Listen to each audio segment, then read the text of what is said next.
correct.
I said, with this thing, it's been a rough week. Oh, it has been a rough week for you, Ben.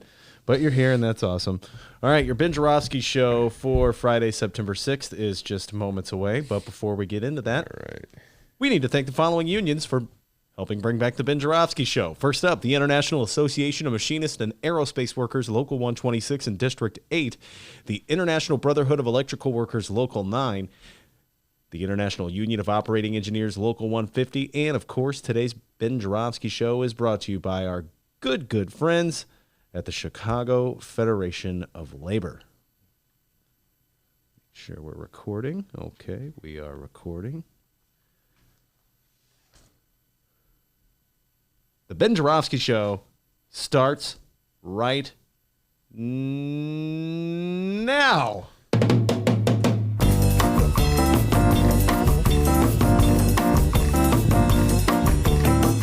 It is Friday, September 6th, and live from the Chicago Sun-Times Chicago Reader Studio on Racine Avenue, this is the Ben Joravsky Show.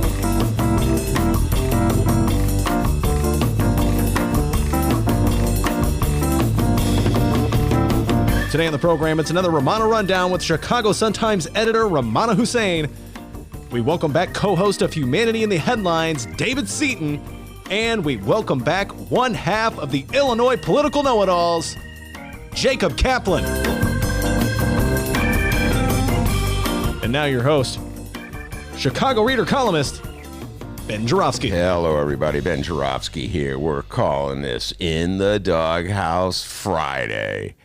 And here's why. Yeah, folks, I'm in the doghouse again. I'm always in the doghouse. Why can't I help myself, D? Huh? My own worst enemy. I'm in the doghouse. But before I tell you why I'm in the doghouse, I just have to share this thought with you. All right? What? The Bears suck. All right? Yesterday, I was like all on the Bear bandwagon. Did you just play Mueller? That's correct. Even Mueller agrees with me. All right, now look, yesterday I was like feeling that Bear thing. What did I say, D? I predicted they were going to win. I love the Bears. I love Bear Down, Chicago Bears. And I showed my Chicago Sun-Times Bear pamphlet that came in the home delivery with the paper. Home delivery every day, ladies and gentlemen.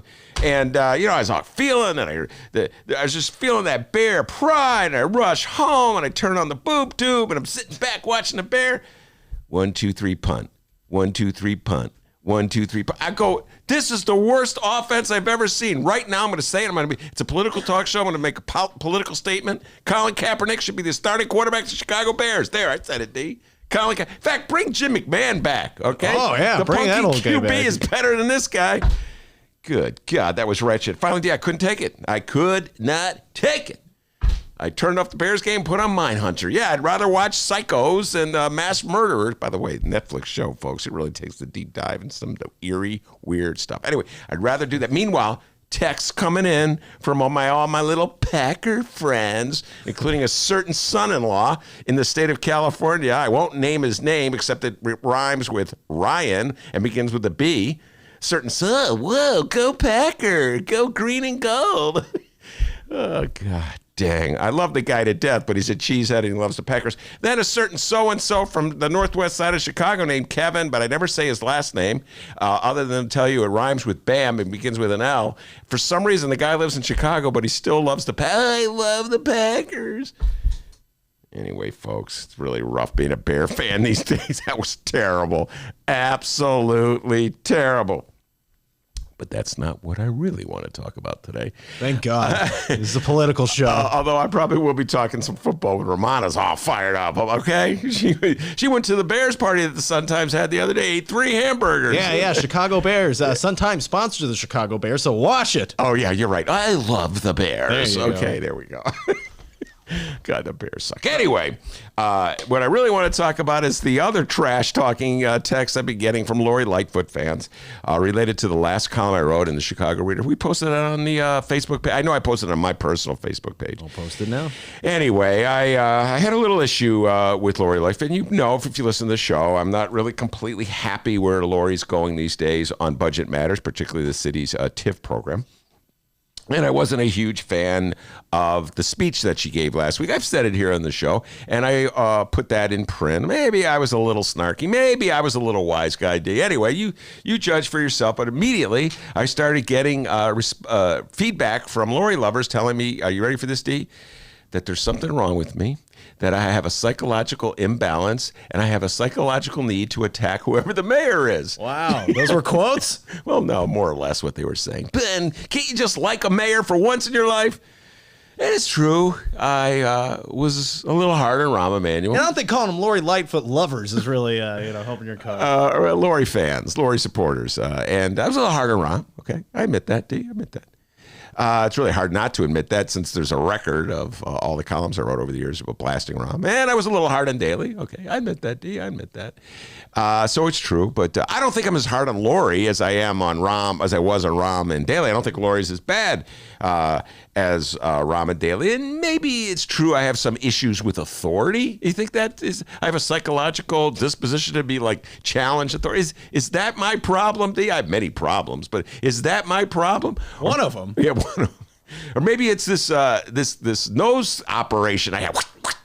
That's like really messed up my mind. Although that column was written before the surgery, so I can't blame the surgery on that. Let's do an update here. Hold on, everybody. Let's get a look here. You're doing better, Ben. Yesterday, you looked like, I think Dar said it best. You looked like the mummy. There's the update now. Doing better. Dar. Looking good, Benny. Yeah, well, my wife, God bless her.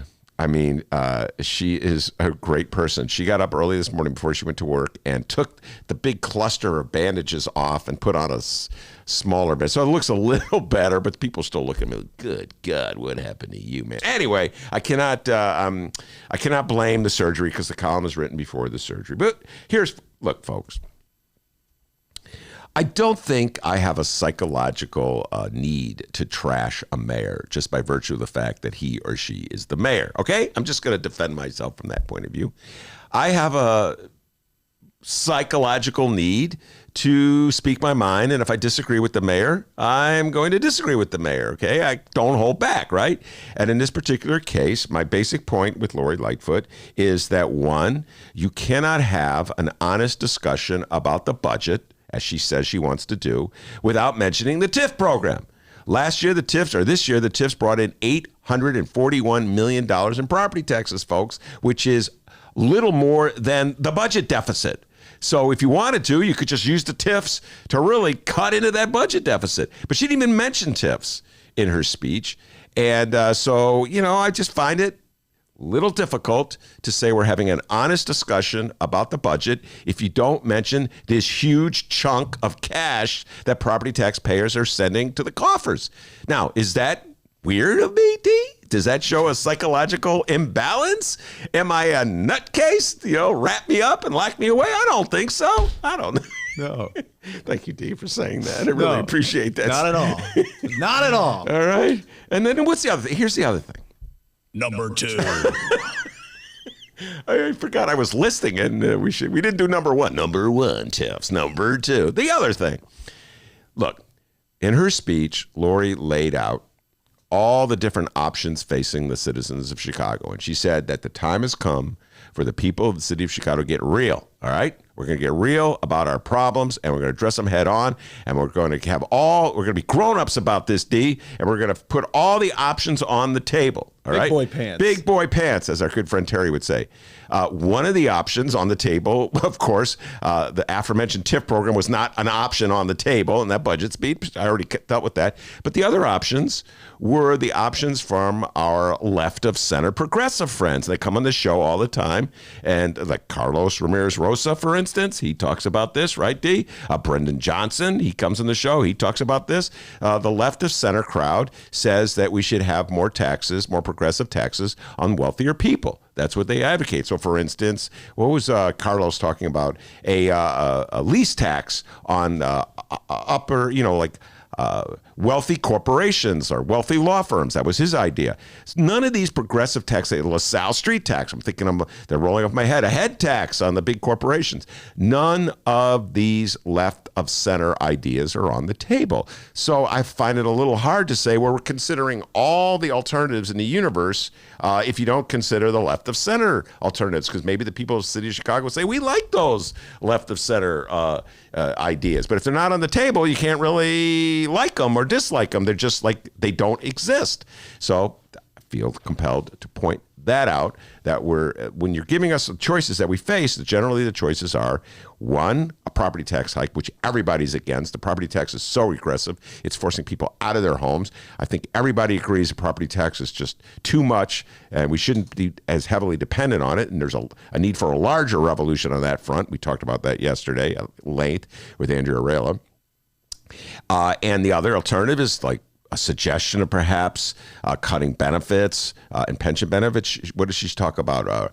Rethinking our pension program. There's a talk about budget cuts that would affect us all and throughout the city. We have to be real, she said. So I'm just saying that when we're considering the whole universe of options that we have available, should we not at very least consider like the lefty stuff, that the progressives are opining? Chicago is still pretty much a liberal city, okay? I know there's conservative pockets, and some of those conservative pockets, at least on fiscal issues, were very supportive of Lori Lightfoot in this last election. I understand that, but don't you think we should at least consider them, hear the pros and cons as part of the overall discussion? I don't know. So those are my 2 criticisms about Lori Lightfoot's budget. I'm putting it out there. And hold on, D. Another text coming in. Oh, you got a text, huh? Text okay. Beep, F you, Ben. Oh, all right. Sorry, it's a rough day. Put that on vibrate. Why is it going off like that? Beep. Sorry, anyway. So I try to be better at it, folks. I'm going to try to restrain from having any psychological impulse just to routinely criticize any mayor of the city of Chicago. By the way, we're going to have some Lori defenders. You're going to come on. We're going to do a bonus interview with them, D. We're equal opportunity here, right? What do I always say? We're equal opportunity. We got like the Joe Biden crowd over here on the right. Wait. Oh, this is my right hand, right? Oh, you're getting there. Yeah, right. And then you got like the Carlos crowd over here on the left. So, that's kind of where we are. The Bernie crowd, the Joe Biden crowd. We let them. They're all welcome on our show. So we're going to have a couple of Lori supporters. Biden crowd's thinning out. Well, David Seaton will be here later today, and he always has a nice thing. Although I just got a text from him, he's stuck in traffic. But he'll be here later in the show. Anyway, speaking of which, we have a great show today. It's Friday. Rummana Hussain will be here, the Rummana Rundown. We'll be discussing Dave Chappelle. Among other things. And Dennis will do his Dave Chappelle imitation. And I just threw him out there. David Seaton, a good friend of this show, will be on a podcast host, a political junkie, and he'll be talking. He's a little more Joe Biden-esque side of the wing of the Democratic Party. He will be here giving his worldview. And then Jacob Kaplan, the executive director of the Cook County Democratic Party. We're going to take the deep dive in all the local news. You called him something when we were on the phone today. Cap attack. He said that? You said that. Oh, did I called say him that? Cap Attack. That's a great nickname. I can't remember all the brilliant things I say. Our host, ladies and gentlemen. Blame it on the drugs I took to ease the pain with this injury. Anyway, so the Cap Attack will be here at 2:30. His partner in crime, Danny Pogoszelski, will not be here because I'm not making this up, is officiating a wedding. I think it's in Idaho or Montana. Good to know those commercials are paying off. Yeah, so Danny P is out there doing the I-do's, at least officiating the I-do's. But Jacob Kaplan will be here. David Seaton will sit around. We're going to go through all the local political news. There's a ton of it. People wheeling and dealing, getting ready for that March primary, D. We're heading into March primary season already, and there's a lot of maneuvering going on. So Jacob Kaplan will be here to talk about all that and get a little Tony and Lori talk from him as well. Lots of political talk ahead of us. Lots and lots of political, national, state, and local. But before we do any of that, the young man we call the doctor has the news. Only you call me that. How's it going, everybody? Before we get going, Ben Joravsky's Chicago Reader article is posted on the Ben Joravsky Show Facebook page. All right, go read it and comment. That'd be fantastic. Let Ben know what you think of the article. I've been hearing from a lot of people. And then, by the way, just so you know, some of the people who really dislike Lori are giving me grief. You weren't hard enough on it. Is that your phone going off again? Yeah, it is. Wait, oh, no. Let's see. Let me see. Bleep you, Ben. Oh, sorry. Wow. Sorry, man. It's tough being a columnist out here today. I'm glad you edited yourself there. That's bleep good. You. Hey, man, come on. I never swear. Guests may swear, but I never swear. Go check out that column from Ben Joravsky on our Ben Joravsky Show Facebook page at Benny J Show, BENNY, the letter J Show, or, ChicagoReader.com. Either way is fine. Let's unpack that Chicago and or Illinois news happening this afternoon. Once again, because he is on the mend with that broken femur, no public events scheduled for one J.B. Pritzker. But we do have some state news to discuss. Election season is vastly approaching, and hey, here's proof. Right now, in my face, is a list of people who are either throwing their hat in the ring and running in a local election, or grabbing their hat, putting it back on, and not seeking re-election. Okay. Like Republican Rep. Dave McSweeney. Dave McSweeney is actually grabbing his state rep hat, putting it back on, and now waiting to throw it back in to a new ring. Well, that is really confusing. Yeah, I know. David McSweeney announced that he will be running for a statewide seat in 2022. According to Illinois Politico, the Barrington Hills lawmaker has his sights set on the U.S. Senate seat now held by Democrat Tammy Duckworth. But McSweeney also said he might also consider the Illinois Secretary of State seat that could possibly open up if or when Jesse White retires. White has said that he won't run in 2022, but he's been known to change his mind. Yes, he has. Ben, give us the scoop. Who the hell is this McSweeney character? Well, David McSweeney, all his friends call him Big Mac. Actually, I don't think anybody calls him Big Mac, but I just heard McSweeney. Yeah, that's Gary McCarthy's Big nickname. Big Mac, Gary McCarthy. Remember, his idea was for to have the casinos at O'Hare. Not a bad idea, Gary Big Mac McCarthy. Anyway, McSweeney, yeah, he's this interesting guy, McSweeney. He's Republican, so very conservative.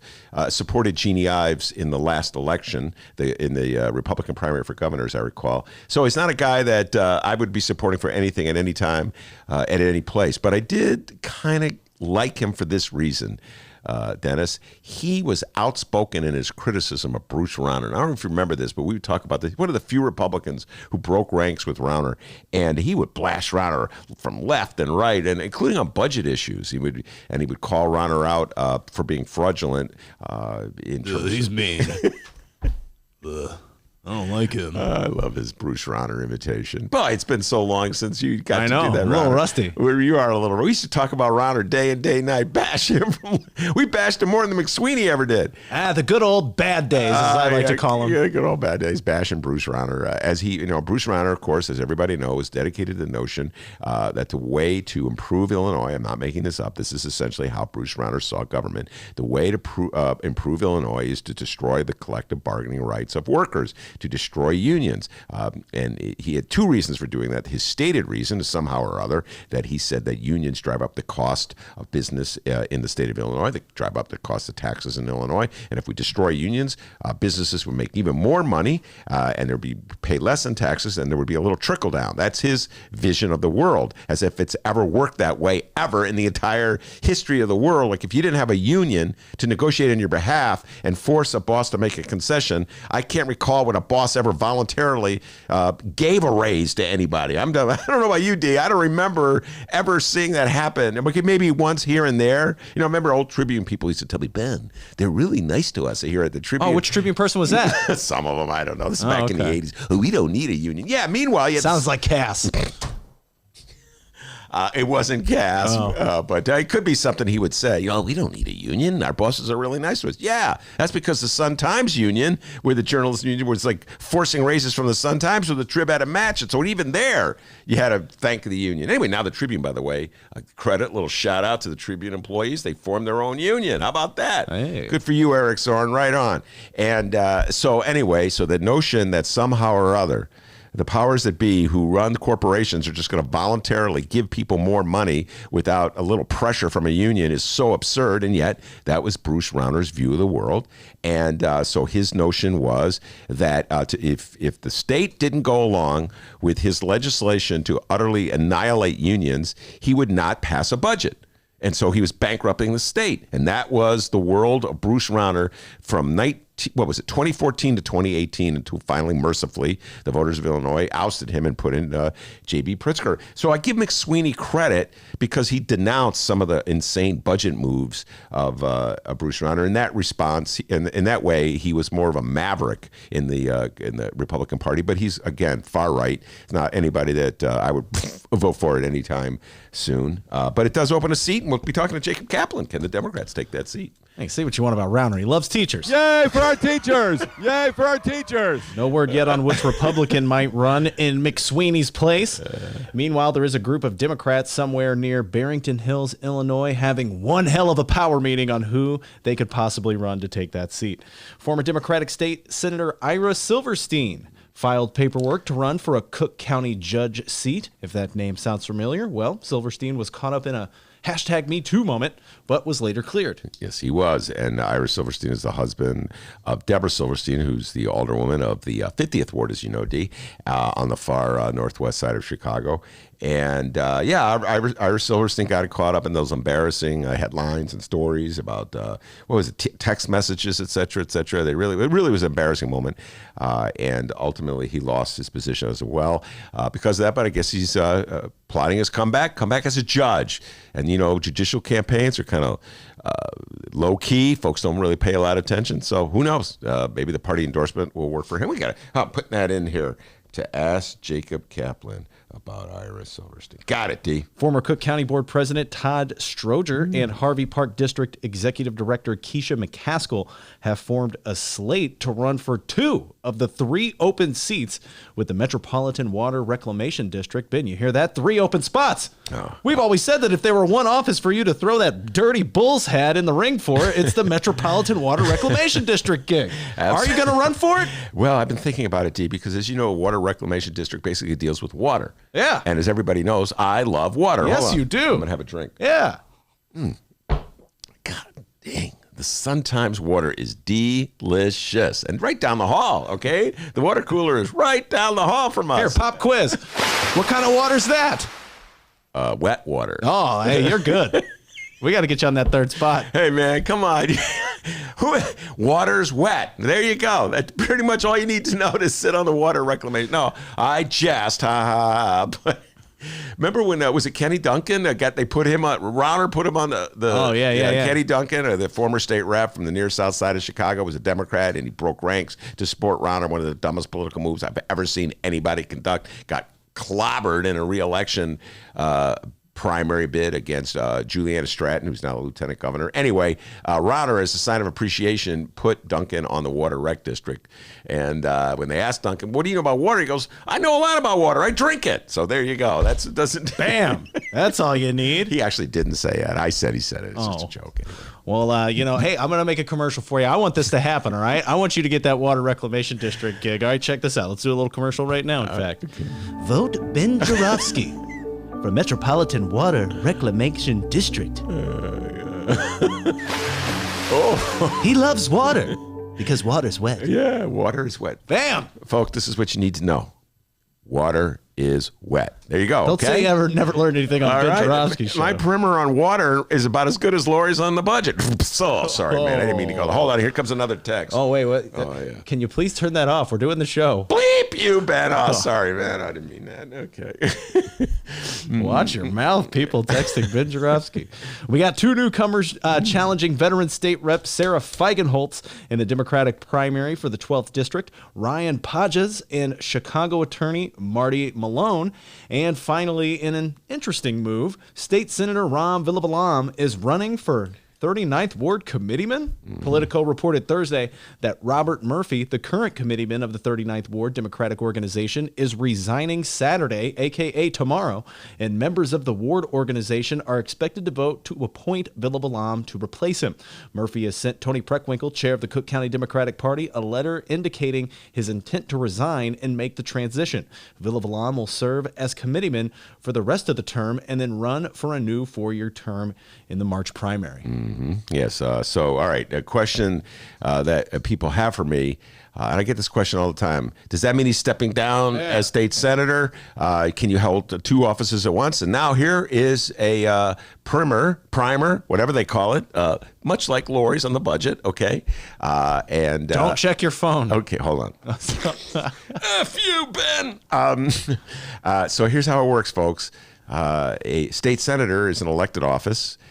He ran as a Democrat, Ron Villavalam, by the way, a guest on the Ben Joravsky show, and he did an outstanding job when he was here. Former SEIU, a union member, very pro-union state senator from the northwest side of Chicago and into the suburbs. I think Skokie, Lincolnwood, those suburbs. Anyway, Villavalam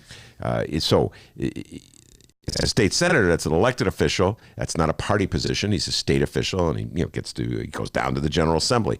A committeeman is a party position. It is a partisan position. In this case, Democratic Party. I don't believe there's any money. I don't think they get any money for it. In the old days, committeemen had tremendous power. They were the ones who effectively were doled out their little piece of the patronage pie by the Central Committee of the Democratic Party. Richard J. Daley in those days ran it.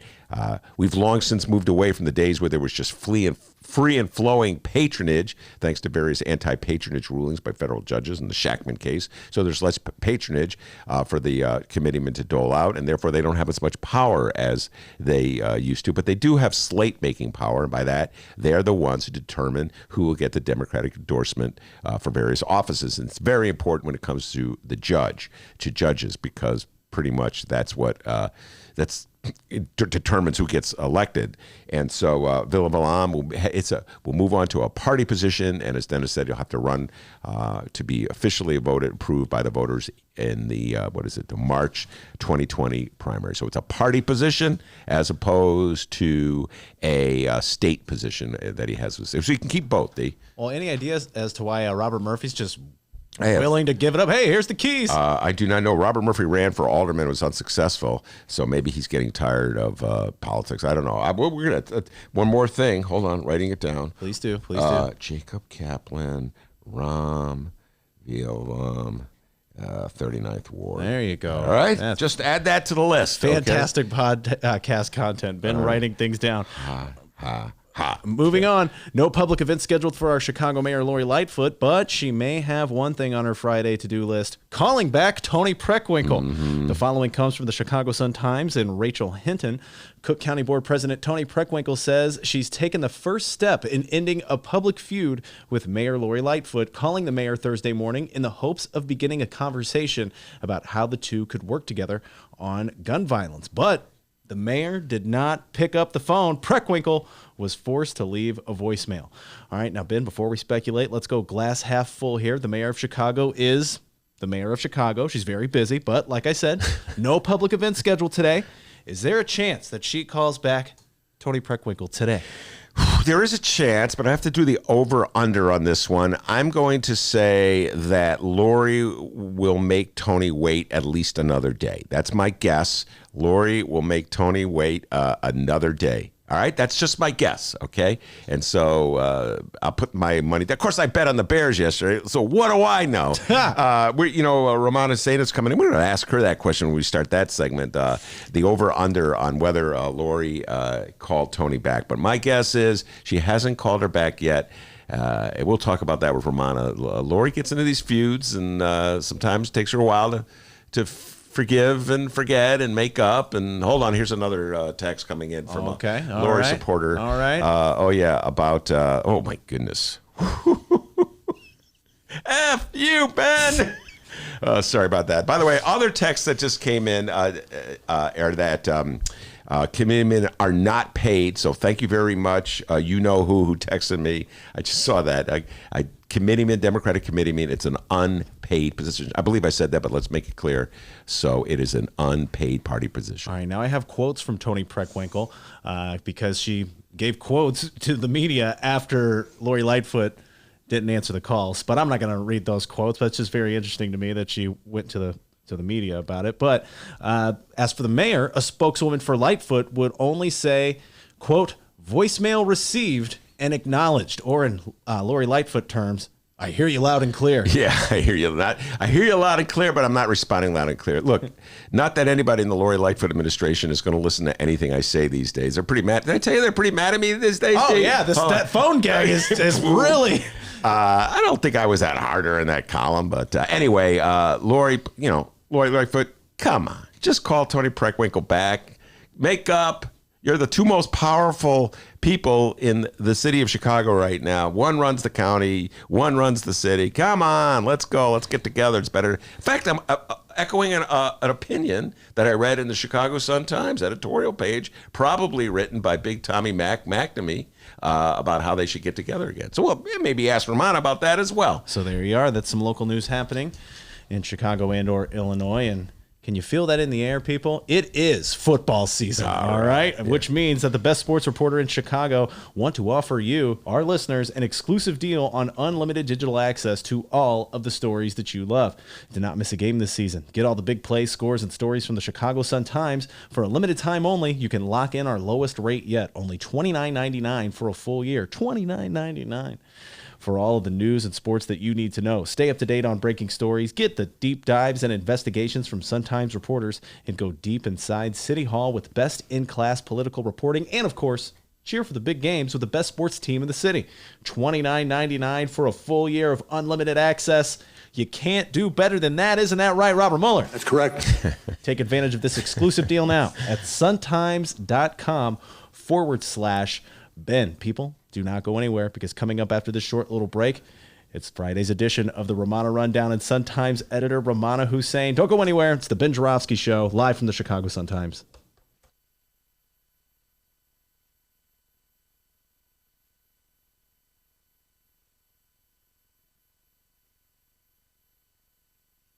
Read the Chicago Reader to get up to speed on what's what in Chicago. Culture, food, arts and entertainment, weekly concert listings, weekly event listings, the environment, travel. I can continue, but you get the point. And for all of you Chicago political junkies, raw weekly columns on real city politics from Maya Dukmasova and our very own Ben Joravsky. The Chicago Reader, free to the public in newsstands throughout the city and online at chicagoreader.com. Read it now and be a more informed Chicagoan. It's the butter cow, which has 9 hearts to represent the 9 essential nutrients in milk. That's right, it's made entirely out of butter, and it's a state fair tradition since at least 1922. Attention Chicago innovators and creators, 2019 Chicago Ideas Week is coming soon. October 12th through the 17th, this annual Ideas Festival is back, and it's the largest, most affordable Ideas Festival of its kind. They bring in hundreds of thought leaders from around the globe and some local to share ideas and spark action all across Chicago. To get a better idea of what to expect, here's a bit of audio from last year's Chicago Ideas Week with special guest and Chicago comedian Cameron Esposito. Everything that I have ever tried to do has had 2 motivations. One is I really do believe in trying to create social change, and then the other one is I'm scared and alone too, so I would like for you to join me. Every job that I have, I try to make sure to hold the door open. That's like my motto for like if I get through, you're coming with me, and I believe in that wholeheartedly, and especially if I have more privilege than you, like I'm holding the door open for you even wider. October 12th through the 17th, it's 2019 2019 Chicago Ideas Week.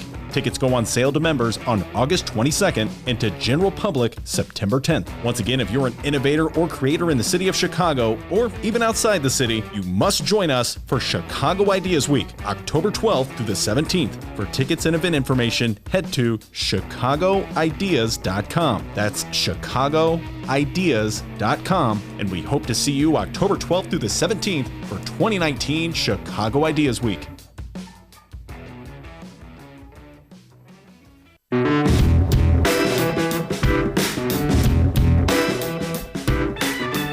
Welcome back to the Ben Joravsky Show, live from the Chicago Sun-Times. Rummana Hussain is in the studio. It's the Rummana Rundown every Friday on the Ben Joravsky Show. The Rummana Hussain Rundown, the Rummana Rundown. Rummana, welcome back. Happy Friday. Happy Friday to you, too. So I warned Rummana before she came on. I had this thing on my nose because the shock of people when they come in and they see it, they're like, what the hell is that? So anyway, you handled it very well, Rummana. I got to give you credit for that. And the message that you gave me is what? Use sunscreen. Thank you. Which I've been doing for years. And I do it because of vanity. If you read any fashion magazine, they tell you the one thing to keep wrinkles at bay is sunscreen. Yeah.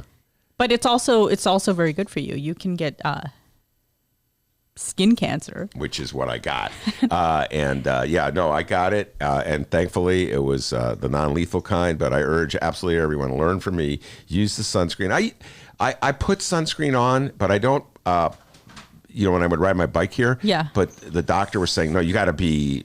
You got to be vigilant about it. And especially if you're pale, you're supposed to continually use it. In a lot of magazines that I read, my fashion magazines, they say you're supposed to use a shot glass amount on your body. I usually focus on my face. But you're supposed to put it all over your body. Yeah. Or at least whatever is exposed. And some people think that when you're indoors, you don't have to use sunscreen, but you're supposed to. Indoors? Indoors also. And people think that if it's a cloudy day, you don't have to wear sunscreen, and you're supposed to wear sunscreen. Wait, why would you have to wear sunscreen if you're indoors? Because there's still UV rays coming through your windows.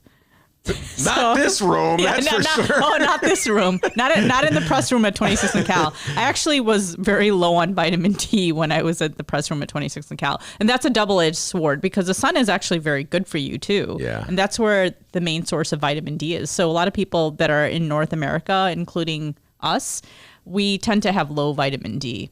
Wait, that's when I go to the doctors. That's the one thing. That's my major health problem is I have low vitamin D. So one year the doctor's like, she told me the only other person who had really low vitamin D, lower than mine, was a woman who covered her face and wore the niqab. So she told me, she goes, I don't know what you're, so I try to sit outside in the sun. She actually told me to limit my sunscreen. She said maybe I'm using too much, but it is a very good thing. Yeah. So I'm now, I'm going to be very vigilant, as you said, from here on out. I learned my lesson the hard way. All right, let's move on to other topics. I've been really eager to talk to you about this one, and I call it Dave Chappelle Friday on the Ben Joravsky Show. Dave Chappelle, of course, a great comedian from his heyday about 15 years ago when he had his show and he walked away from his show. Very controversial these days, very politically incorrect, and he has a Netflix show. Have you seen it yet? Yeah, the comedy special is called Sticks and Stones. I don't know if I want to see it because I really like Dave Chappelle and I loved his show and I think his comedy is pretty funny. I don't always, I'm not going to say that I've never cringed at some of his comedy, particularly the R. Kelly skit that he had. But I overall, I always thought he was pretty funny and he thought he was pretty clever. But I know the latest one, he's been criticized because, he goes after the LGBTQ community about, he talks about, from what I read, I didn't see the special, I admit, but I did see the clip that we're going to talk about in a little bit. And then, I know he goes after the Me Too movement as well. He mentions how, his friend Louis C.K. Yeah, I would urge everybody. I would like to see some snippets of it, I guess. Well, I sent Rummana a snippet. She had homework to do. Yes. And the one snippet, I've seen the whole special. So What did you think of it? Well, it's okay. Overall, I liked it. Overall, I liked it. I had some problems with bits and pieces. I had some big problems with some of the pieces, and without having I almost wish we could play every piece and then have a breakdown of it. In fact, maybe, you know what? I'm thinking we out should loud. do Maybe that. we should do that. I'm just thinking that I'll bring in a couple comics, and like we did the deep dive once on Once Upon a Time in Hollywood. Yeah. Maybe this is one where I bring you and Maureen O'Donnell, and we'll do the deep dive on Dave Chappelle. Anyway, so there's a couple parts that I really have trouble with. The one about when he talks about Louis C.K. and the Michael Jackson part where he's just so very dismissive. That was one that people really felt. I just felt you're not being I don't know, sensitive to people who are victims, and so I think comedy, when it goes after people in power, powerful people, is a great thing. But then when you use it to go after people who are vulnerable and it had been abused, I'm not sure I. Yeah, a common element of what I've seen in write-ups is that he was punching down. Yes. And that was what I've seen in a lot of reviews, is that they felt like he was punching down. And they said that, and I saw another headline that said, he used to make fun of the establishment. Now he's kind of become the establishment. And, there's a part of me that says, like, as a comedian, I guess he has a right to make fun of whatever he wants to, but then people have the right to criticize what he says. Absolutely. And that's how, and he starts off by talking about all the criticism he takes. Yeah.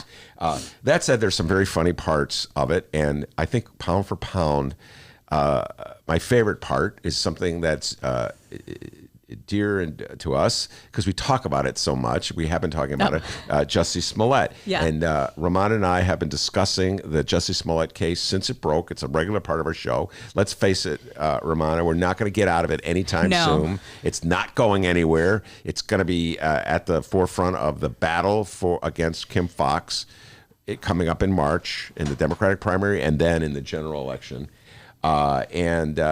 So, Dee, can we play just a snippet of the Dave Chappelle thing? So folks, just a snippet. So just a little taste of Dave Chappelle and I shared it with our other guest, Dave Seaton. He had a homework assignment. He had to listen to it as well. So just a little snippet of Dave Chappelle. You got it? I need you to stall a little bit. All right. Well, this is Dave Chappelle. And remember, he calls him...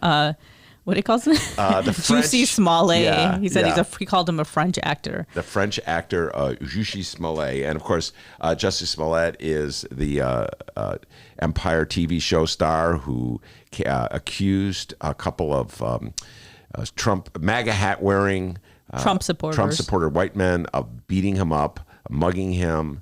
They didn't steal anything from him, but they knocked a Subway sandwich out of his hand, I think, and then they poured bleach on him, and this is his story. And put a noose around his neck. Yeah, and you ready to go? All right, Over go. everybody's Twitter feed and Instagram page, justice for Juicy and all this shit.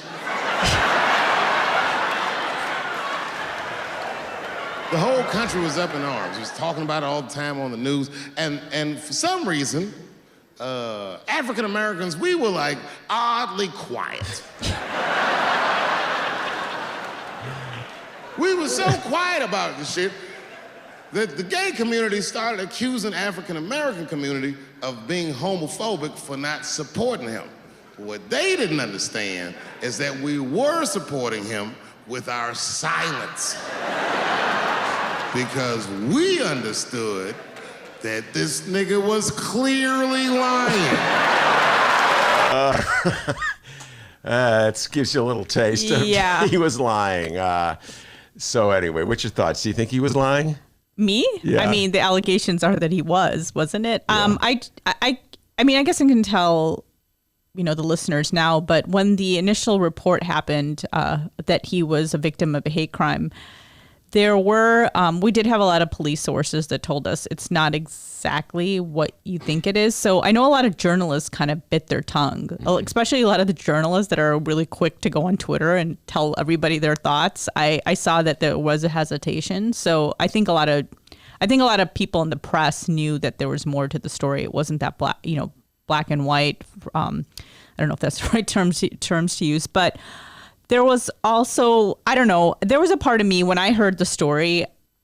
There are Trump supporters in Chicago, but the story, it was just so perfect about what exactly happened to him. It's like he was attacked because he was gay and also an African-American man. I was like, it just sounded, the Trump supporters that allegedly beat him up sounded like they were from Central Casting. Yeah. And I felt like there are Trump supporters, and this happened in the Gold Coast, didn't it? Yeah, And it happened. there are probably Trump supporters in the Gold Coast, but people in the Gold Coast don't really talk like that. And nobody's saying that there couldn't be some people from Middle America who just ended up in the Gold Coast, but it just sounded like so bizarre. For me, that part, the MAGA hats, was where I just kind of was like, and the way they said, went after him, the way it was described, I just was skeptical about that part. As someone who's from this area, like I said, I'm not saying there's not Trump supporters here. There definitely are, but it was just the manner and the... Well, let's put it this way. Let's talk not Rummana Hussain, the civilian, but Rummana Hussain, the criminal justice reporter, who's heard every conceivable defense, every conceivable accusation, every conceivable story, sometimes by people under oath. So they're facing perjury if their lying is exposed. So when Rummana Hussain, the criminal justice reporter, a little jaded, seen it all, heard that story, you must have had alarms going off. Yeah, I did. Yeah, I did.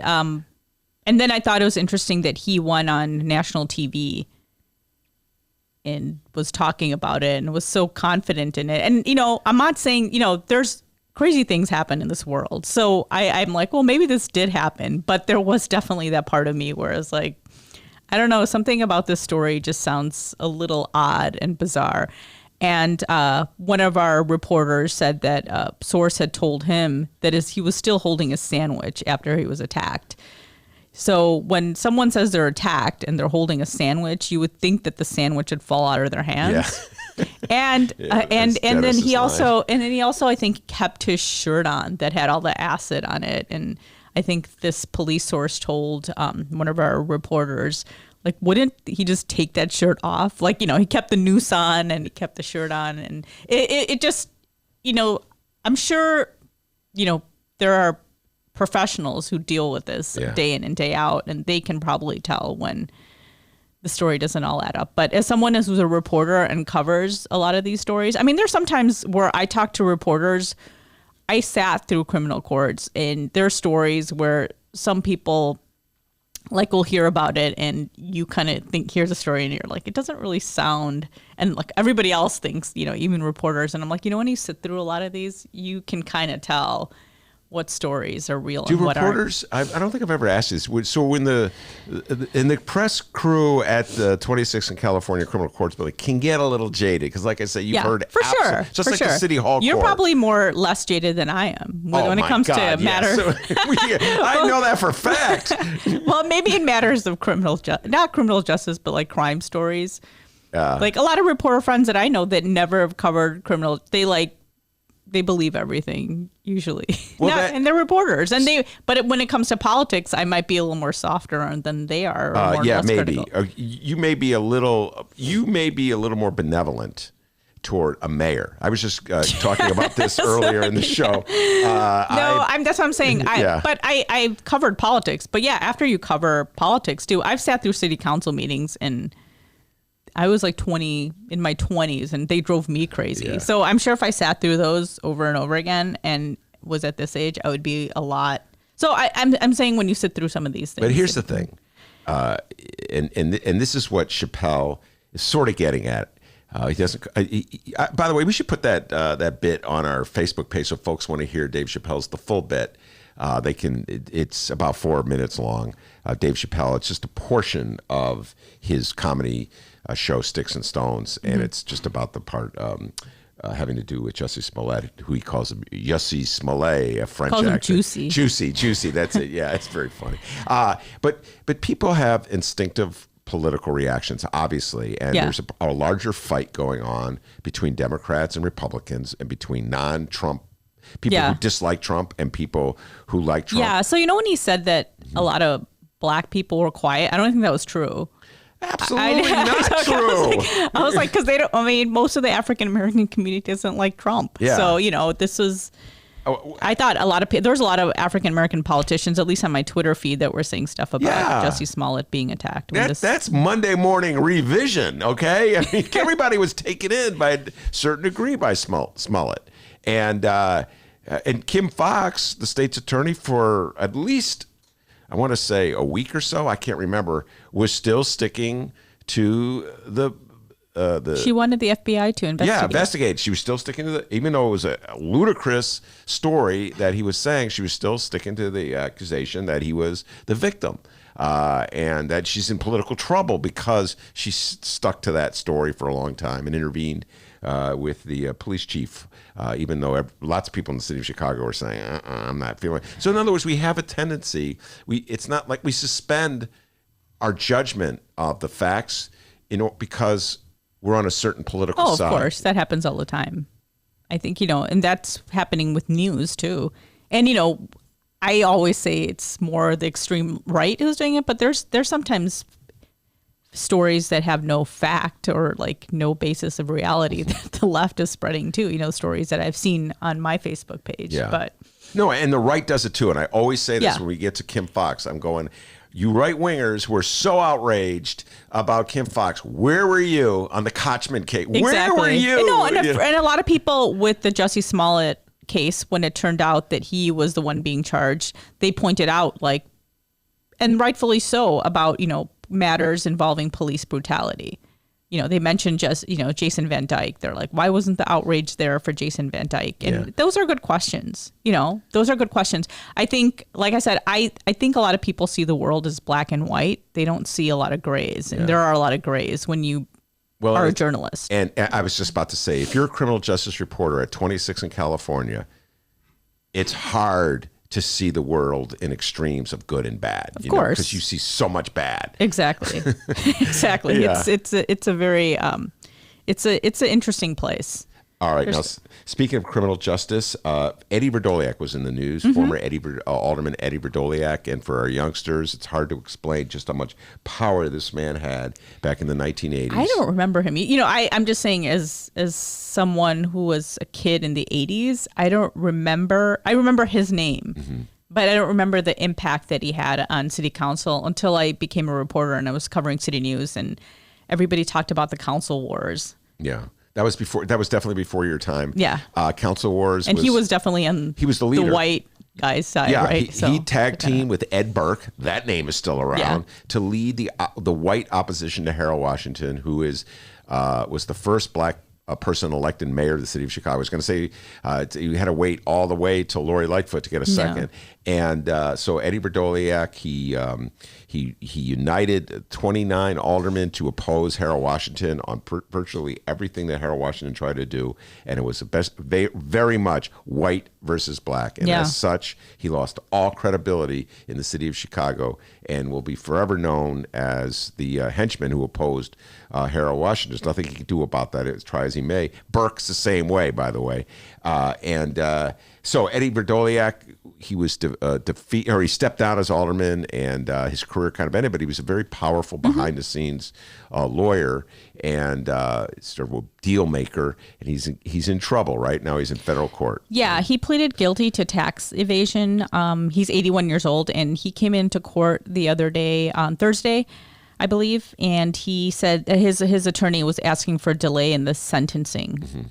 And I think this is the third time that they asked for a delay in the sentencing. Apparently he fell at his home and they're getting some neurological testing done. They haven't gotten the results yet. And so, I believe from the story that I read from the Chicago Tribune, Jason Meisner, who was my competition at 26 and Cal at one time, we are friends. That's very nice of you to give a shout out to the other side. The Tribunal came up with a good story. Let's give him credit. They requested a new sentencing date in December. And this was basically, he was pleading guilty to tax evasions that had to do with payments received from the state's massive settlement to tobacco companies in the classic 90s. Eddie Verdoliak. Yeah. How was he in the trough on that one, Yeah. That's the fast one. So, so this is the third time. So I don't know what exactly happened there was no new sentencing date set, but I'm sure Okay. the judge is considering this. So in some ways, there's some parallels to what we're talking about, Jussie Smollett. Like you're a criminal justice reporter, Yeah. and you have to ask yourself, You're going to say, did he really fall? did he really fall? Is he really infirmed? Is it like that? Remember, there was that gangster in New York who pretended he was senile so that the judge would not sentence him. I forget the dude's name, and he avoided sentencing because he acted senile. Batty, yeah. What was the movie? But there was a movie where I'm looking at all the young people in the studio and they're getting blank faces. Where the guy, All you've said is there's a movie. Yeah, I know. the movie where the Ed Norton was that it? He played. Oh, Murder in the First? Was that the one where he pretended Where he was? that was actually filmed at 26th in California. If you knew that, there was a courtroom. We know that there's Richard Gere was his Yes, Richard his Gere was the- attorney, right, very good. and Laura Linney was the special prosecutor. Remember, there was actually a courtroom. There's a courtroom at 26th and Cal that looks really fancy, and that's the one that they used. I think they cleaned it up. Cleaned for it the up movie. a little. Yeah. Wouldn't want it to be anyway like it is for everybody every day. Those actually, some of those courtrooms from floor 4 to 7, they're pretty cool. Anyway, So, in this yeah. movie, Ed Norton pretended he was insane. Yeah. When Are he you was referring really, to 1996 as Primal Fear?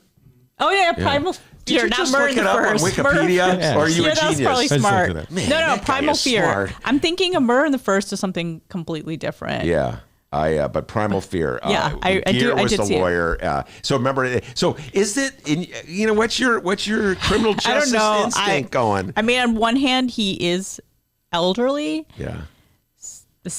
I've never seen him. Like every time I've seen him, he looks pretty good. But I don't know.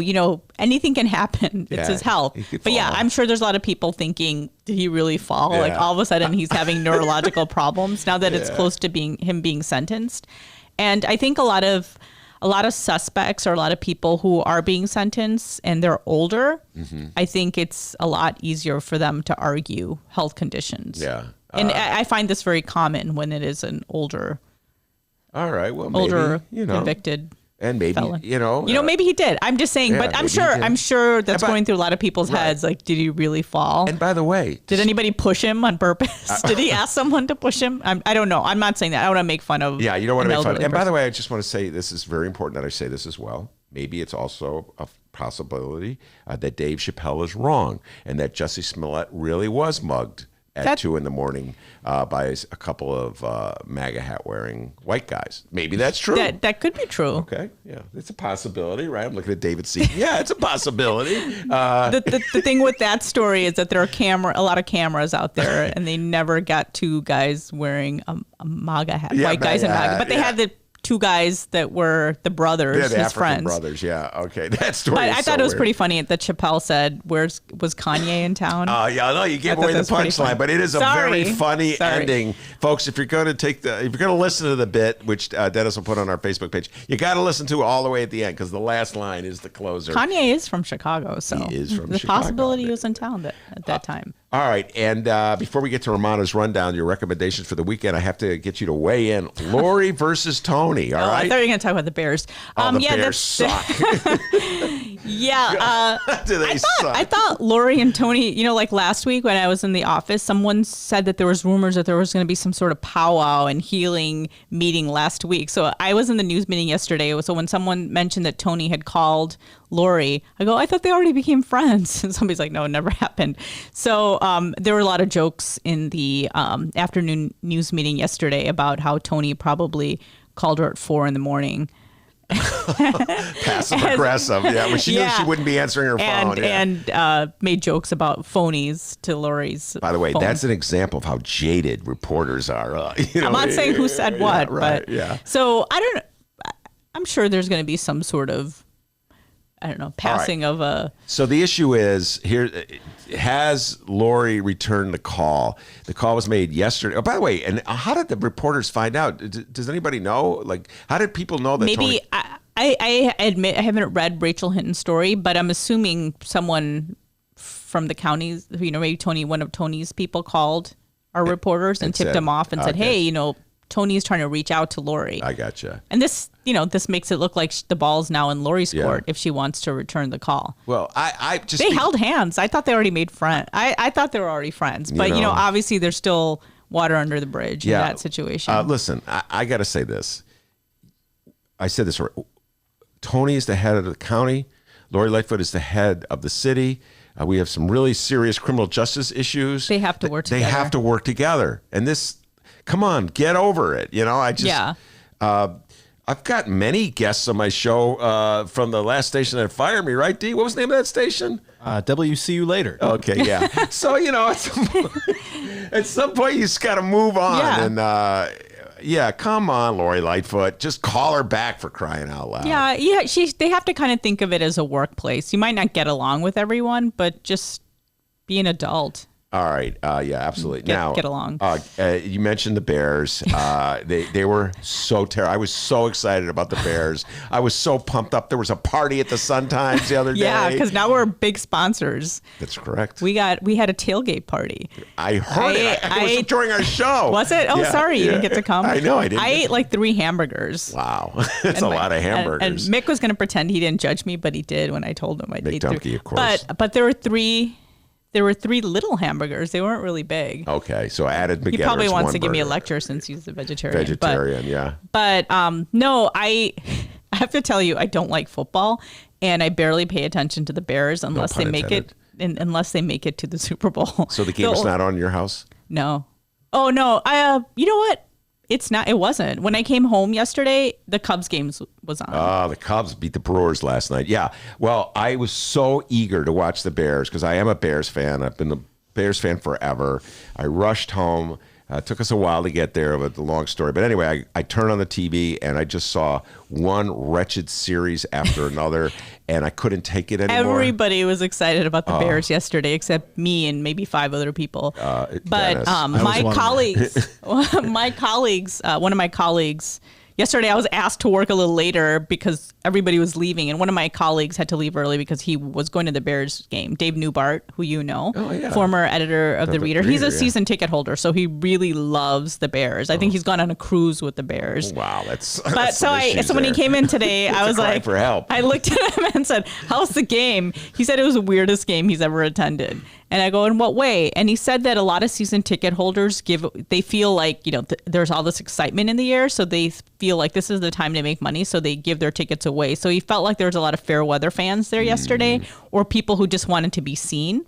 So he said there was excitement for about 5 minutes in the game and everybody's screaming and cheering. And then he's like, then it felt like all the energy was sucked out of the room. Yeah. So he said it was a weird game and he said it was a boring game. Oh, it was immensely boring. And I'm just gonna throw this out there. I know Dennis gets mad at me whenever I talk sports, but Bear fans like to say that this new Nagy era is so much different than the old Fox era. They love to vilify Fox.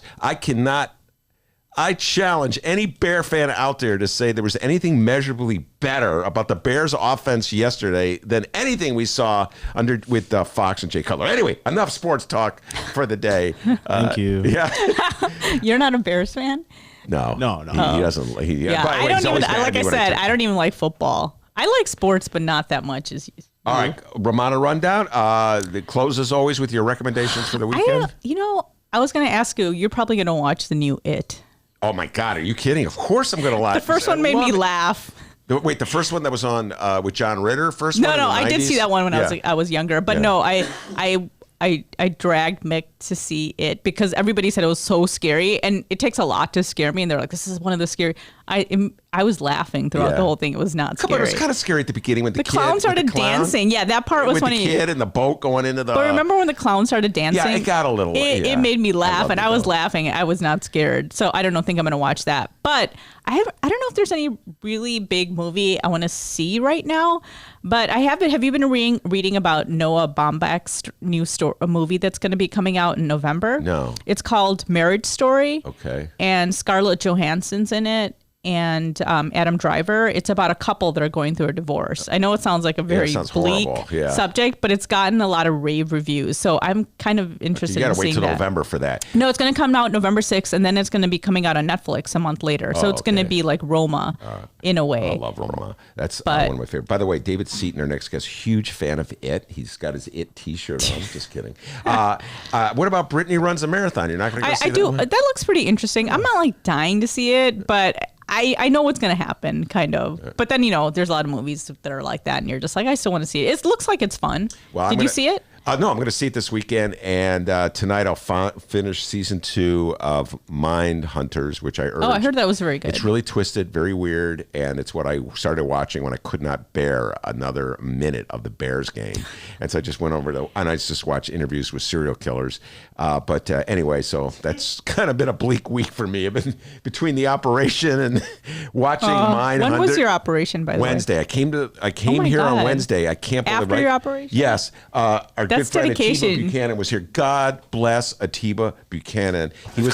That's correct. He was my guest, and I was just had painkillers. I don't even know what I'd say. Why did you even come in? I wouldn't. I don't know. I don't know why I came in. You're so dedicated. Because you know why I came in? Because the Sun-Times had a story about Walter Sweetness Payton, and I said to myself, Walter Payton wouldn't miss a game because he had nose surgery. I did like Walter Payton. That's one thing I do like about the Bears. I do remember that. I do remember that team. I bought the Super Bowl. Me and my older sister bought the Super Bowl shuffle. Yeah, well, I mean, everybody got into that. All right, Rummana, Hussain, have a great weekend. We'll see you next Friday. We got David Seaton sitting on deck, ready to talk national politics. This man knows a lot about national politics. I know he's got a lot of Trump news and updates, so we'll bring David on when we return. Today's Ben Joravsky Show was brought to you in part by Chicago Architecture Center. Get to know your city on one of Chicago Architecture Center's 65 walking tours. Hear the unforgettable secrets and stories behind Chicago architecture from our expert docents. Book your tour at architecture.org/tours. Now, if you'll excuse me, I'm actually on a tour right now. Oh, wow, look at that building. Get a special discount for Illinois residents from July 15th to August 15th. All Illinois residents get 50% off select walking tours. Visit architecture.org/IL-resident. Hey, everybody. What you're about to hear are the piano stylings of Jeff Manuel. Man, listen to Jeff go. Jeff Manuel has been playing piano around Chicago for years. He's played for conventions, for celebrities, played in basement bars with blues bands. He's played at prestigious social clubs, fine restaurants, and in the intimacy of private homes. Book Jeff Manuel at jeffmanuelpianist.com. Don't worry, I'll spell his name at the end of this commercial. You know what Chicago Magazine said? They said that Jeff Manuel is, quote, as comfortable with Chopin as he is with Cole Porter. He's excellent and his performance is joyous. He offers an elegant stream of compositions and interpretations that entertains the mind but won't hurt the ears. To hear more of Jeff Manuel's work and to book Jeff for your next event, go to jeffmanuelpianist.com. I'm going to spell it out for you, people. J-E-F-F M as in Mary, A, N as in Nancy, UELPIANIST.com. Take it away, Jeff Manuel.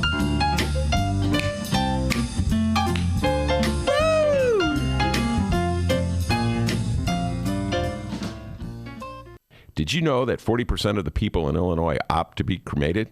Well, it's true. And Chicagoland Cremation Options honors their wishes by providing cremation services direct to the public. Chicagoland Cremation Options provides an affordable, ethical, and easy cremation arrangement, whether in person or online.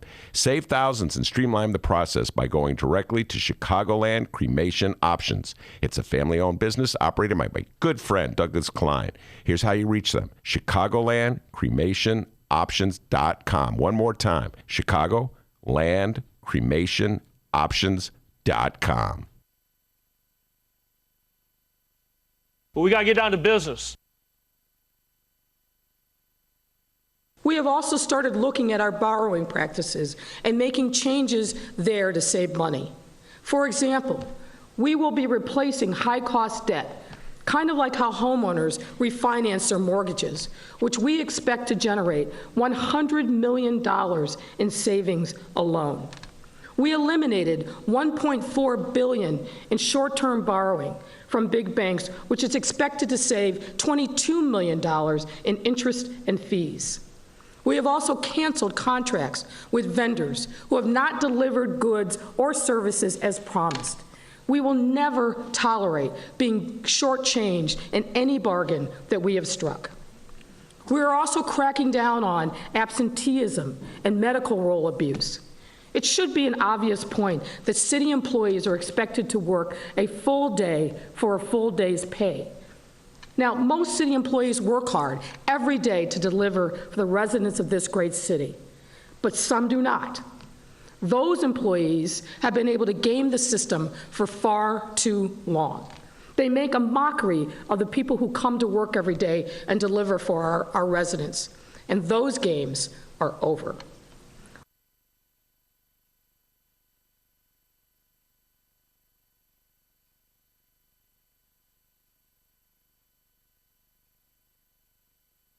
All right, everybody. Hour number 2 of your Ben Joravsky Show for Friday, September 6th is moments away. But before we get into that, we'd like to thank the following unions for sponsoring our program. First up, it's the International Association of Machinists and Aerospace Workers, not Aerosmith, Local 126 and District 8, the International Brotherhood of Electrical Workers, Local 9, and the International Union of Operating Engineers, Local 150. A giant thank you to those unions for jumping on board and sponsoring our show. And, of course, today's Ben Joravsky Show is brought to you by our good friends at the Chicago Federation of Labor. Hour number 2, let's go.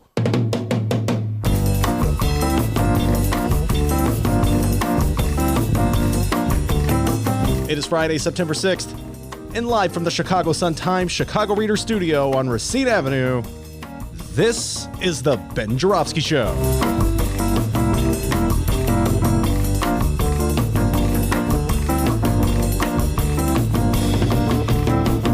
In this hour of the program, we welcome co-host of Humanity in the Headlines, David Seaton, and it's the return of one half of the Illinois political know-it-alls, J.K. Cap Attack, Jacob Kaplan. And now your host, Chicago Reader columnist, Benny J. Ben Joravsky. Jacob Kaplan is the executive director of the Cook County Democratic Party. We're going to do a lot of local political talk when he's here. David Seaton is a very knowledgeable student of national politics. We're going to talk a lot of national politics while he's here. And I may throw a Dave Chappelle question. I made him listen to the Dave Chappelle bit, too. It's really on my mind these days. I have to admit, I watched it twice. I've watched the whole special? The whole special. Oh, okay. I've got my favorite parts, but definitely. Okay, yeah, I've made this decision, D. I don't know if you were in the room when I was talking to Rummana. We did a deep dive once with some filmmakers, some film critics about Quentin Tarantino. Very popular bonus segment that we did on Once Upon a Time in Hollywood. I'm going to do a deep dive on Chappelle's special, play clips, have some comedians in the room, and get their thoughts on it. So I think that's a show I have down the road. Before we bring David Seaton on, what you got for me, D? Well, it's funny you brought up a bonus episode because I wanted to tell everybody about our Benny J bonus interviews this weekend. Yes, every weekend at both Chicago Sun-Times and Chicago Reader websites, downloadable only live streamers, Benny J bonus interviews, all right? Saturday, Sunday, and Monday, we throw up 3 brand new interviews for you to check out. And this weekend's lineup, well, we got lawyer Clint Krislov. Ben, tell us what this about. Clint Krislov has sued the city many times on many issues, including the parking meter deal. And I teased him because every time he sues the city, I end up paying more money. These are class action lawsuits, David Seaton, and the city, usually if they lose, they have to pay him with my tax dollars. But it's usually because the city was up to no good, like with the parking meter deal. He takes apart the old parking meter deal and shows us how we're still paying for it, and talks about some of the health care cuts that Rahm tried to impose on municipal employees and how that affects our payments as well. So if you want to understand why there's so many bills that you have that are not like routine budget matters, you might want to check them out. He's got a lot to say about that. That's lawyer Clint Krislov. It's going to be Saturday, tomorrow at 6 a.m. for you to download. On Sunday, we had a state senator in the building. Studio could have been cleaner, but he's a great guy. It's State Senator Robert Peters. Ben, tell everybody about this. Yeah, very interesting interview with Robert Peters. State Senator Robert Peters has Kwame Raoul's old seat. And, of course, before Kwame Raoul had it was Barack Obama's seat in Hyde Park area. And actually, goes all the way to the Loop. Anyway, Robert Peters is of the progressive persuasion, and as such, he has endorsed Bernie Sanders, and Bernie Sanders has named him, I forget what the exact title is, but effectively the lead Bernie supporter in the state of Illinois, and he'll probably be a Bernie delegate at the convention. So he talks about his life, he talks about state politics, lots of Bernie talk. As he explains why he is supporting Bernie. And it'll be interesting to talk to David Seaton. We'll get a little later about his thoughts on Bernie and Joe and Elizabeth and all the other candidates. So that's Robert Peters talking about Bernie Sanders in the state of Illinois. Yeah, Robert Peters, too, his story is, you should definitely check that out. He's had a hell of a story there. Yeah. So go check that out. State Senator Robert Peters, that'll be available Sunday at 6 a.m. Then on Monday at 5 a.m., because I know some people got to get up at ungodly hours to go to work on Monday. Lori Glenn and Juanita Izarazi? Izazari, yeah, of the Friends of the Park. Yeah, they'll be in, and they're some of the people who gave me a little bit of a hard time for my Lori column. My column about Lori Lightfoot, I was critical about Lori Lightfoot's budget speech. And so I listen, as I always say, I say this show, we try to, big tent for the Democrat. If you're a Democrat, you're welcome on this show pretty much. And so I welcome Lori Lightfoot supporters. I'd like to hear what you have to say. We've had some, Carlos Ramirez Rosa was on. He was a little critical of Lori, but I thought he was measured on Tuesday. Very measured in his criticisms. So let's get Lori's people on here and to hear their defense of Lori Lightfoot and what they think she's doing and how she's doing. So we're going to be talking about city politics. It's this weekend's Benny J bonus interviews, Saturday at 6 a.m., Sunday at 6 a.m., and Monday at 5 a.m. Also, we're going to put up, before we come back on Tuesday, a weekend review when we do the local news as well. It's our weekend plans here on the Ben Joravsky Show. Go check it out. And before we get to David, we got to have our YouTube live stream chat is weighing in about the Bears game last night. All right, let's see here. We got Johnny Joe. What's happening, Johnny Joe? Johnny Joe just simply puts the Green Bay Bears snoozerama. And Steven weighed in. Yeah. Steven says, apparently my prediction did not come true. The Chicago Bears did not play a football game against the Green Bay Packers. That's very funny. Remember yesterday he said, my prediction is that they'll play a football game. You were absolutely correct. That was disgraceful and embarrassment. And I say that as a long-suffering Bear fan. And I have the right to say it because I'm a long-suffering Bear fan. So anyway, thank you very much, Dee. David Seaton, welcome back. Thank you very much. And David, so get started, just sort of following on the Chappelle thing. Your thoughts on David Chappelle's take on, how does he spell it? Juicy Smollett, the French actor. What was your take on it? Well, I heard you in the previous segment. Again, within the African American, that everybody has their communities, where they kind of talk amongst themselves, and but pretty much, within the African American community, when he came out with that story, everybody was kind of giving him the side eye. Like, what? Yeah, but Dave Chappelle even does a good job. He says, you'd hate to be the police officer taking that report. Like, you were walking out at 2 a.m. Yeah. It's 16 below. Yeah. All right. And you were going where? Subway. Sandwiches? Yeah. When he does that sandwich thing, it cracks me up, man. That may be the funniest part. Pretty unbelievable tale. Although I have to say this, a lot of people, they may have been saying it quietly among themselves, but publicly, there was a lot of pressure on black politicians and activists to stand with Jussie, Correct. And Dave Chappelle did a good job because originally people, the people outside of the African American community were saying, "Oh, well, you're just not supporting him because he was homosexual, because he was gay," and it wasn't that. Yeah, it was there were too many holes in the story. Yeah, he's got a rope around his neck and bleach poured on him, and again, even the premise, and Dave Chappelle brought this up too. Even the premise that some homophobic racists recognized him from the show Empire. If you're homophobic racist, you're probably not watching Empire. Yeah, no, that was it was like, I don't know if you saw this bit years ago. Chris Rock did a bit about O.J. Simpson.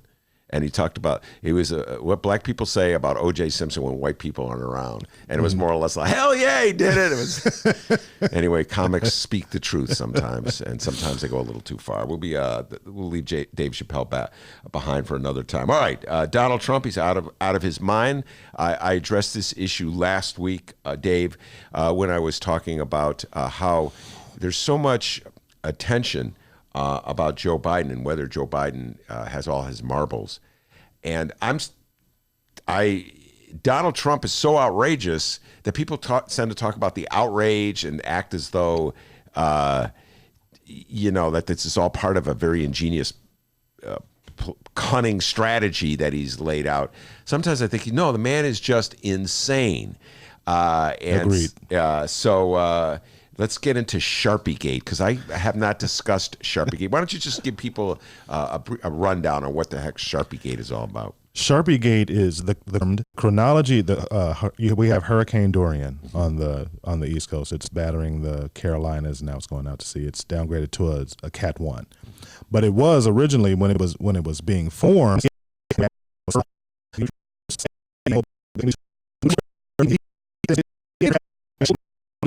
The Kinkos and just had the line, whatever. But again, it was obvious that someone drew a line with a Sharpie, and who loves Sharpies more than President Trump? Yeah, so Donald Trump. My suspicion. We've been doing all day long. We've been putting up what people say, and then what we believe. So Jussie Smollett says he was mugged by 2 MAGA hat wearers at 2 a.m. while he was coming back from Subway.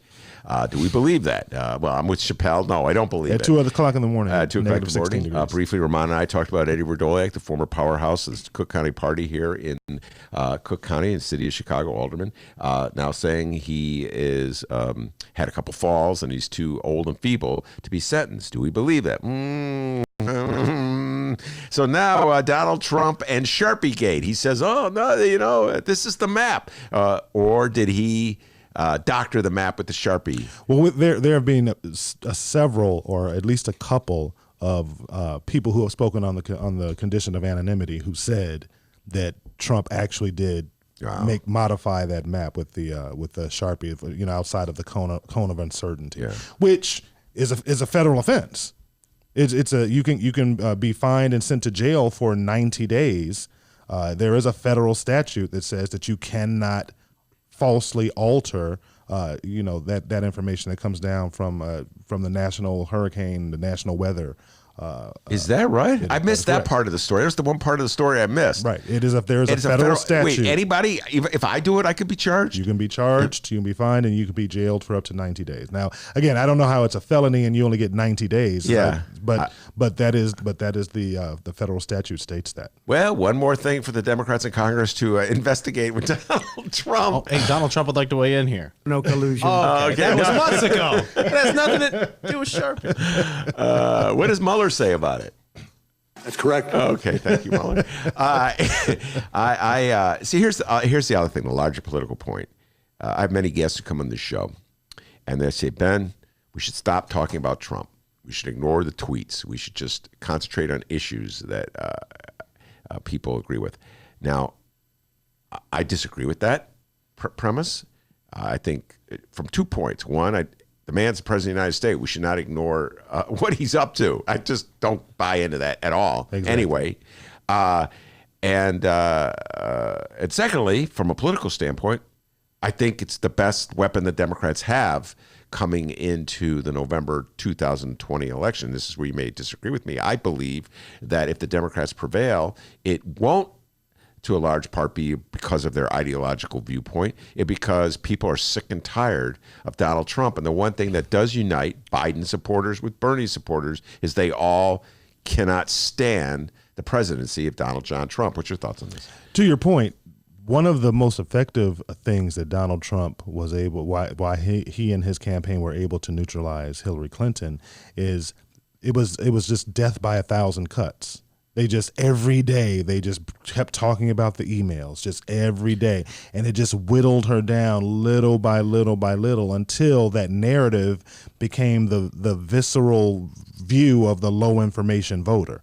So I do think there is some worth to keeping it out there, keeping out because he's the one that's creating the narrative that he's a prevaricator and that he's untrustworthy. So it's paramount on our side to keep that out there so that people start to form an opinion based on just repeated evidence that he keeps putting out there. There are always his apologists who are going to say, it's just Trump. I mean, so what, he drew on a map, and so what, he lied about this, and so what, he paid off a porn star, and so what, but again, for the people who are close enough to the middle that are rational or I'll say more rational than his supporters, I think there's definitely some worth to keeping that. Yeah, I'm with you, and keep it going. And he is making the headlines. So if you don't stand up to it, you're allowing Donald Trump to dictate the worldview of something. So I just don't buy that. That said, I've tried to.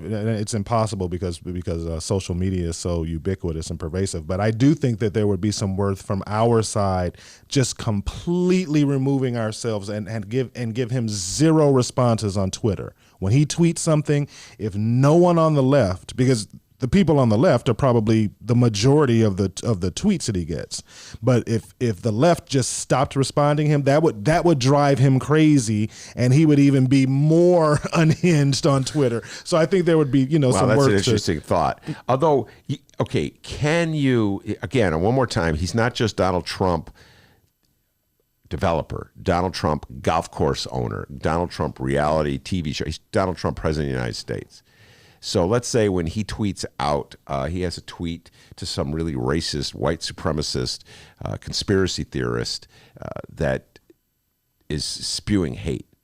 I just don't think as a civilization we can afford to just ignore that. Do you follow what I'm saying? Agreed. That normalizes abnormal behavior. He's being normalized, and here's the irony. When Barack Obama was president, people on the right would say, well, all politicians lie.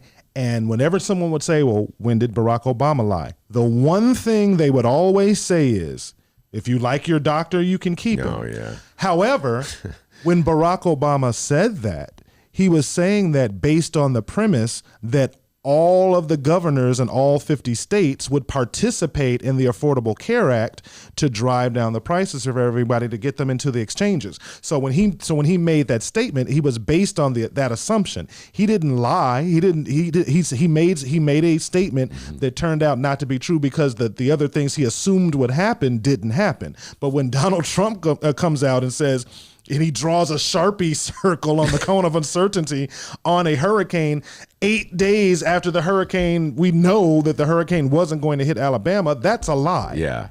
No, yeah, absolutely. And I think most people could see the distinction unless they just don't want to see the distinction. Unfortunately, his follower, his constituents, they don't care. Yeah. They know he's lying. They just don't care. All right. So reacting to Donald Trump, this is something else I wanted to ask you about. Headlines in the story. I'm reading it right now. Markets take solace in news of China talks.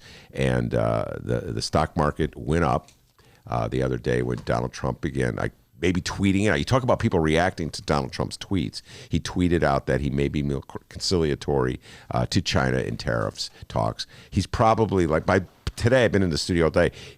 He may have already contradicted that stance with another tweet saying he's going to be hard on China. Right. Getting to my point that is some stability issues there, and so the markets are tanked.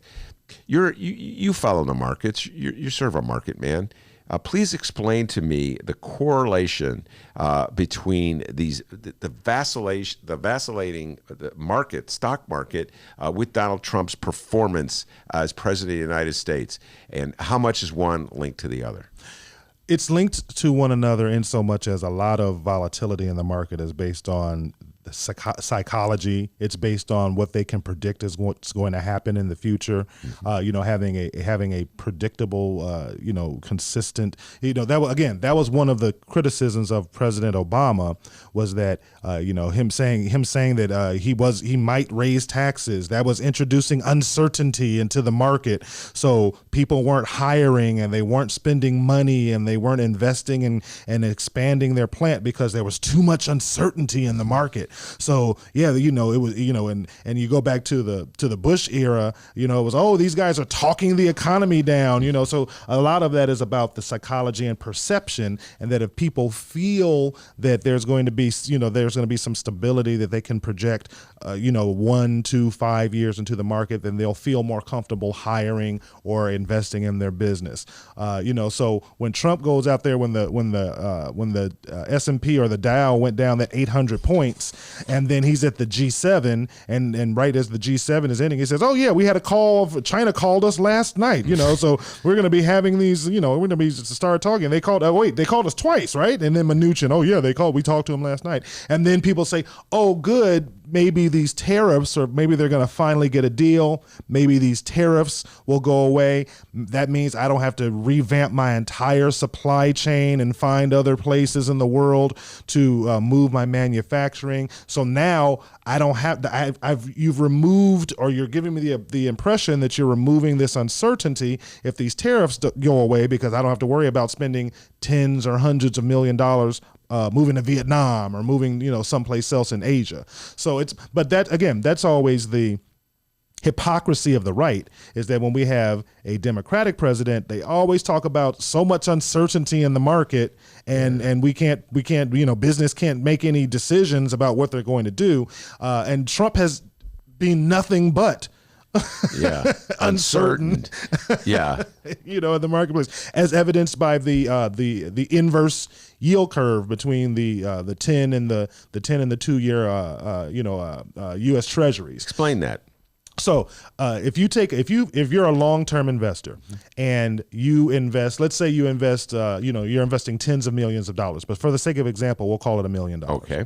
You invest $1 million, typically a 10-year U.S. Treasury is going to pay a higher yield than a 2-year. Yeah. The idea being that if you feel comfortable in the market, you're more comfortable locking up your money for a longer term. Okay. And most people would understand this like a CD at your bank. If you go down to the bank, you can get a 6-month CD that might pay X, but if you get a 60-month CD, then it's going to pay you a little bit more money because you're giving the bank 5 years to pay with your money. They're allowing them to hold your money for a longer time, so you have to have an incentive. Exactly. So the incentive is, I'm going to pay you a little bit more interest on your money the longer you let me keep it. Okay. So that's the relationship between the 10-year and the 2-year. When the interest rates on that go upside down, and now the yield on the 2-year is paying higher than the 10-year, that means people are saying, I don't trust the economy. I don't trust you to hold my money for 10 years because I don't like what I'm seeing. I don't think I'm going to get the return. I'd rather lock up my money for a shorter period of time, so that way in 2 years I can get my hands back on my money and then I can decide what to do. But again, that's that psychology of the when that inversion happens. In I think there's only been 6 times that it's happened since in the last 50 or 60 years where a recession didn't happen after that inversion happened. So wow, that's pretty frightening. So if you're a money man, and based on everything you just said, and just strictly put ideology to the side, put what's your views on reproductive rights, or what's your views on climate change, or what your views on foreign relations with North Korea. As impossible as it is to me to think that anybody could just put your views like on climate change, the destruction of the planet aside, whether it's good to have a president who just blatantly lies all the time, you can't believe a word he says. Would it be in your best interest to deviate from Trump and just elect anybody, even someone as radical as, say, Bernie Sanders, because there would be more predictability? There would be more certainty, correct. And just from that fact alone, the business community, even the business community is coming out and saying, you've got Walmart and some of the other large big box stores that are saying, they're raising minimum wages. The 3 big banks have all taken their minimum wages to $15 to $20 an hour. Companies are coming out, cities are coming out, and when the federal government isn't implementing something for climate change, cities and states are doing it. You've got Walmart and other big box stores saying, hey, please don't open carry in our stores, and Walmart came out the other day and they're not selling their ammunition. And I'm just using those as little data points to say that we've gotten to the point that the distrust in the federal government is so great that now we've got to make these changes at these micro levels, like state and or in the private sector, because we can't trust Donald Trump because he's just that volatile and erratic and unpredictable. All right, now so let's put it to you directly. This business community, if they have to choose between this volatile, unpredictable, lying con man, and everybody pretty much sees it that way these days, or Bernie Sanders, who is an avowed democratic socialist who says we need a revolution, which way do you think they'll go? I think at this point they would probably go with Bernie Sanders. And I'll just use two examples, national health care and climate change. Businesses understand that if we had a national health care system, most businesses are in favor of that because then that removes the burden from them. That removes the cost for them for having to implement, health care within their company. So most large companies, that are above a certain size, they would welcome national health care if for no other reason, just because of the cost savings that it would represent to them. And as far as climate change is concerned, I mean, our military has come out and said that climate change is a national security issue for the United States. The models are if all the ice caps melt, you're going to have a huge distribution, this maldistribution of people because you're going to lose so much land. The United States would be, very adversely impacted by that. All of the low-lying areas that are at sea level or below sea level, Florida, New Orleans, and the low-lying areas in the South and the Southeast. You're talking about relocating people, and then globally you're going to be talking about the people being displaced. You're talking about there's going to be a lot of pressure on food production. So the people, the G7, not the G, the G6+1. It seems, I was going to say, maybe two, because Lord knows what England's going on. But go ahead, finish your point. Right, but the majority of the most civilized nations understand and they embrace the science behind climate change. So to your point, I think at this point, if it came down to Donald Trump and to Bernie Sanders, I think that even the business community would be forced to embrace Bernie Sanders. All right, Jacob Kaplan, from Executive Director of the Cook County Democratic Party, is in the studio. We're going to bring him on in a little while, shift the conversation a little more to local stuff.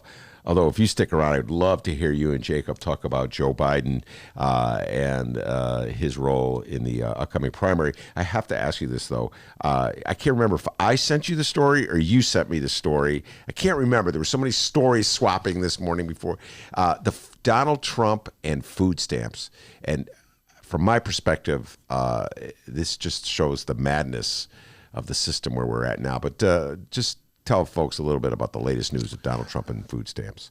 The Trump administration is trying to redefine the threshold by which one is able to qualify for SNAP. So traditionally, it's been if your income is 125% of poverty, so somewhere around there, 120, 125%.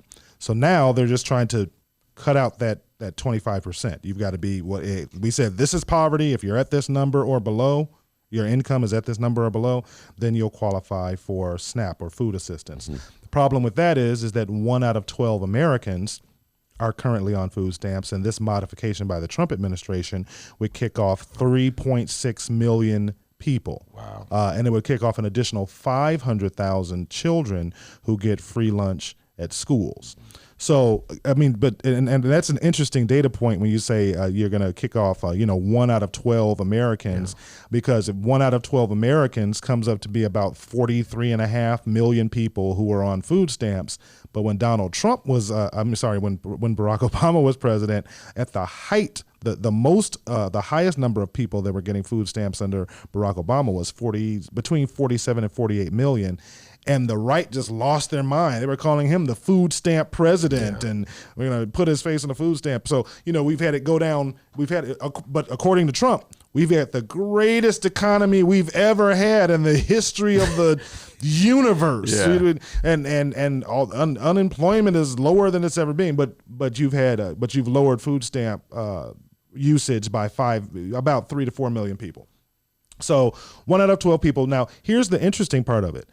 By getting rid of these 3.6 million people and kicking this 500,000 people off of food stamps, how much money do you think we're going to save?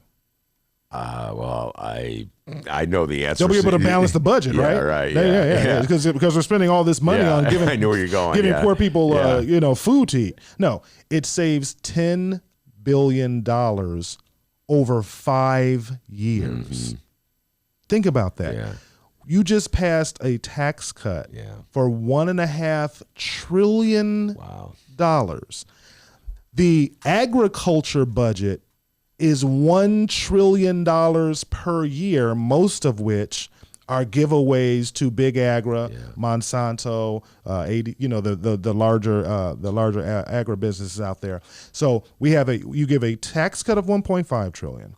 You got the agriculture department getting $1 trillion in the budget, but you're going to kick 3.6 million people off for a savings of $2 billion a year. Yeah. I think we spend more than that. We spend more than $2 billion a month in Afghanistan and Iraq, and we've been there for 19 years.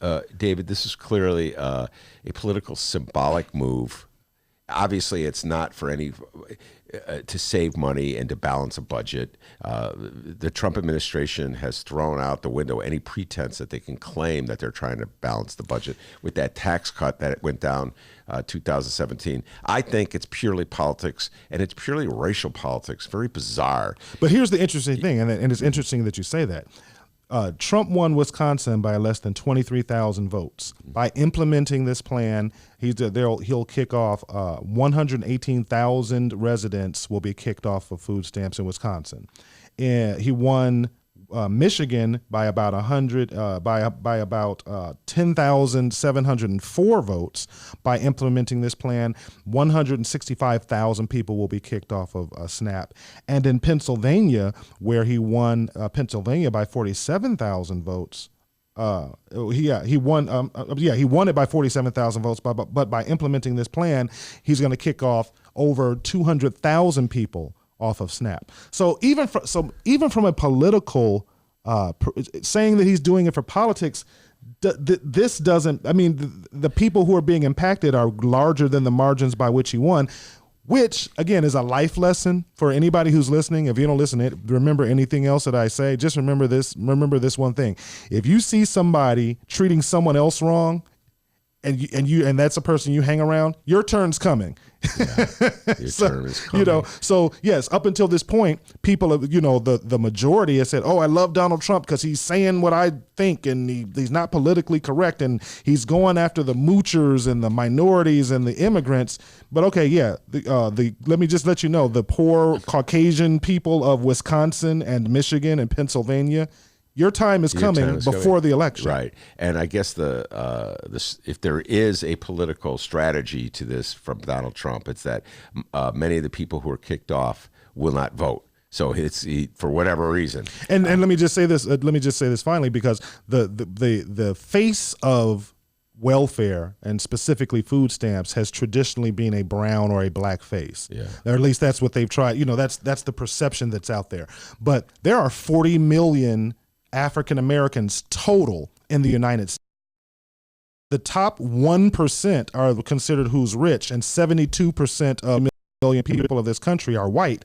That means there are more poor white people than there are black people in total, and we know all black people are not on food stamps. Right. Might be disproportionately higher than the majority, but again, that's an important thing. Like, think about that. There are more poor white people than there are black people in total. So again, when you start digging down into these numbers and who's going to be impacted when you kick 3.6 million people off of food stamps, it's not going to be 3.6 black and brown people. It's going to be a lot of white people that are going to be hurt by that. Well, I really hope the people kicked off, white and black, vote their pocketbooks, vote their economic Correct. interest, and not fall prey to some bizarre ideologies. Jacob Kaplan is on deck. We're going to bring him on, the executive director of the Cook County Party. We're going to switch the topic to local politics, but if David Seaton sits around after we talk some local politics, we'll get a little national political talk in with these two political junkies. We'll be right back. Read the Chicago Reader to get up to speed on what's what in Chicago. Culture, food, arts and entertainment, weekly concert listings, weekly event listings, the environment, travel. I can continue, but you get the point. And for all of you Chicago political junkies, raw weekly columns on real city politics from Maya Dukmasova and our very own Ben Joravsky. The Chicago Reader, free to the public in newsstands throughout the city and online at chicagoreader.com. Read it now and be a more informed Chicagoan. Take a chill pill, man.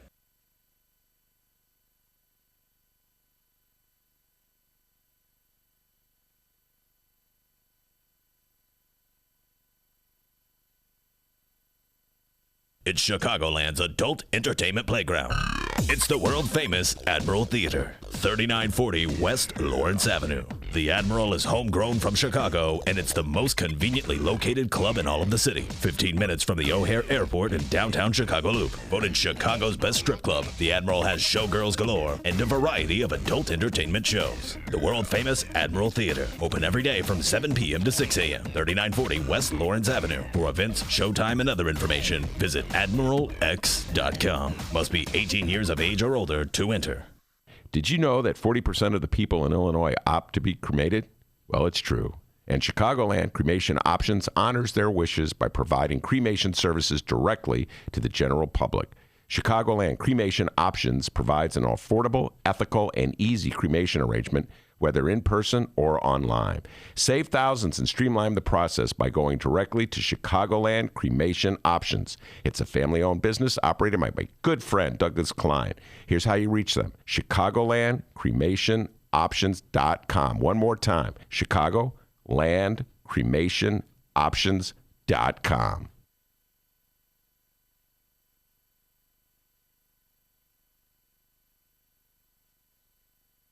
Welcome back to the Ben Joravsky Show, live from the Chicago Sun-Times. Once a month or so, Jacob Kaplan comes in here with Danny Pogoshelski to talk politics. We call them the political know-it-alls. Pogo, we booked him, and then Mr. Big Shot, you got to go to Idaho or Montana, wedding, or some wedding thing. I don't know. He's officiating a wedding. So I said, well, we'll have Jacob come on anyway. We'll talk some local politics and then spread it over to national politics before we bring Jacob on. Update time, young man? Well, like I said, I'm glad those commercials that we've done for Dan Pogoshelski has paid off. Yeah. He's got some gigs. That's good. But is your phone going off again? Is someone someone like Lori Lightfoot texting you again? Oh, my God. F you, Betty. Whoa, come on. Yeah, they all really keep saying the same thing. Very vulgar messages. Column I wrote. Okay, I was, come on. You would think some of these people would say something different, but no, they're all F you, Benny. Boy, I really irritated him with that column. Anyway, it's we got a new segment here on the program that we're about to do. I just came up with it about 5 minutes ago. Okay. All right, it is time for a segment that we're going to call Local Political Celebrity Birthdays. Cue the intro. And for the record. Oh, wait, hold on. Wait. Well, what the hell happened to my thing? Yeah, cue the intro. There we go. Local celebrity birthday. We didn't even run this by me. All right, let's go. Local political celebrity birthdays. That's right. All right, so I'm going to list a few birthdays here, and then we'll guess one of their ages. How about that? How about we do that? All right, celebrating a birthday today. How about former Cook County Judge Jessica Orang O'Brien? Never say how old a woman is, okay? Ever. We're not going to guess on that one. 30. I have no clue. I only have the information for a few of these people. How about political data consultant Harold Moore? Celebrates a birthday. I don't think he's much over 30, if 30. You don't have to guess the age. I'll let you know when you guess the age. 31. Let's not guess the age. I don't know what the age is. I have the age of two of these people, okay? This segment sucks. All right, so data consultant Harold Moore. How about Cook County Commissioner Bridget Degnan? She has a birthday today. And now here's where we guess, fellas, all right? Celebrating a birthday today, Danny K. Davis. Oh, Danny Kenyatta Davis, Congressman of the 7th Congressional District, Jacob. How old is Danny K. Davis I'm turning going to say today? 76. 76. Ben Joravsky, what say you? I'm going with 78. All right. Well, Ben Joravsky. That's correct. Oh, 78 years old. Exactly? Wow. Yeah, 1941, correct? Yep, that's You knew the birthday. Correct. Jeez. I'm weird. Yeah. I got issues, okay? There you go. huge dork, our host. I got a lot of political Hey, issues. how about Saturday? Former state rep Peter Breen celebrates a birthday. Peter Don't Breen. guess the range. Don't tell Terry Cosgrove. Oh, boy. Cook County Commissioner Donna Miller. And also celebrating a birthday on Saturday, public relations executive Maureen Shulman. And on Sunday, it looks like, by the way, this is the last time we're doing this segment, Cinescape Chicago Film Studio president Alec Pisios has a birthday on Sunday. Governor's Deputy Press Secretary Alex Hans, political analyst James Nolan. How about Feigenholtz Chief of Staff Robert Flynn, former state rep Elizabeth Colson. A lot of birthdays on Sunday. And finally, we're going to guess one more. Lieutenant Governor Juliana Stratton. Oh. How old Okay. is Juliana Stratton? She's younger than me, that's for sure. We all know that. Okay, you want me to go first? Or you go first, Oh, Ben. thanks. I would say she was born. I'm going to say she was born in 1970.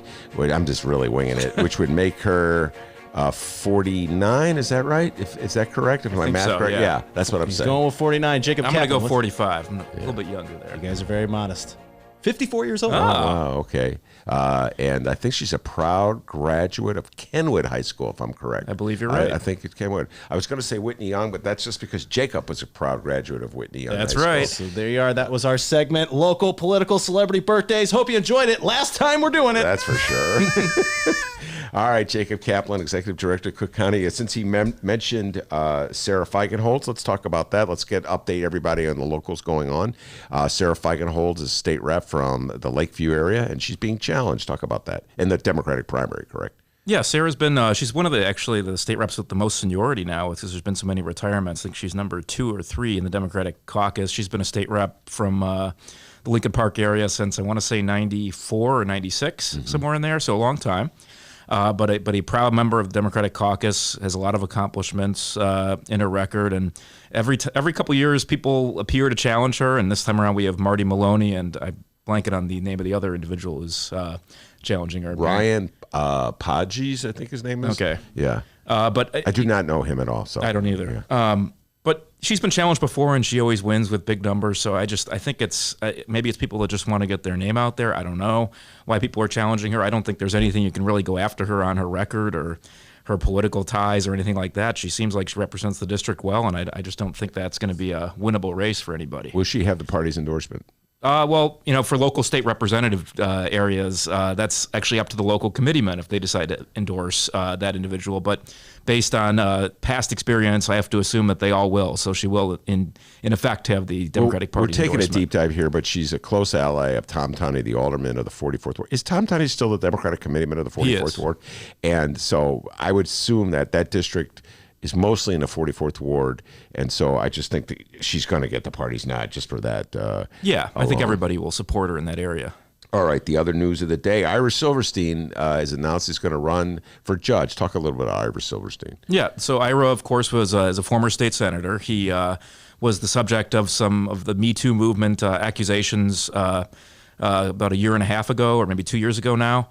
And he ended up being actually exonerated from those allegations, except the inspector general said that he acted in a manner unbecoming of a legislator, I believe is how it was phrased. So kind of, was disgraced in that manner, and he ended up losing his primary election to Ram Vuovalam, who's the state senator of that district now. And but he is still the Democratic committeeman of the 50th Ward in Chicago and has a lot of ties to the Orthodox Jewish community in that area. So he's decided that he's going to run for judge in the 9th Sub-Circuit, which is a local, judicial sub-circuit that includes a very large Jewish community in a lot of the 50th Ward. So he may have a good shot at it. We'll see. Will he get the party's endorsement?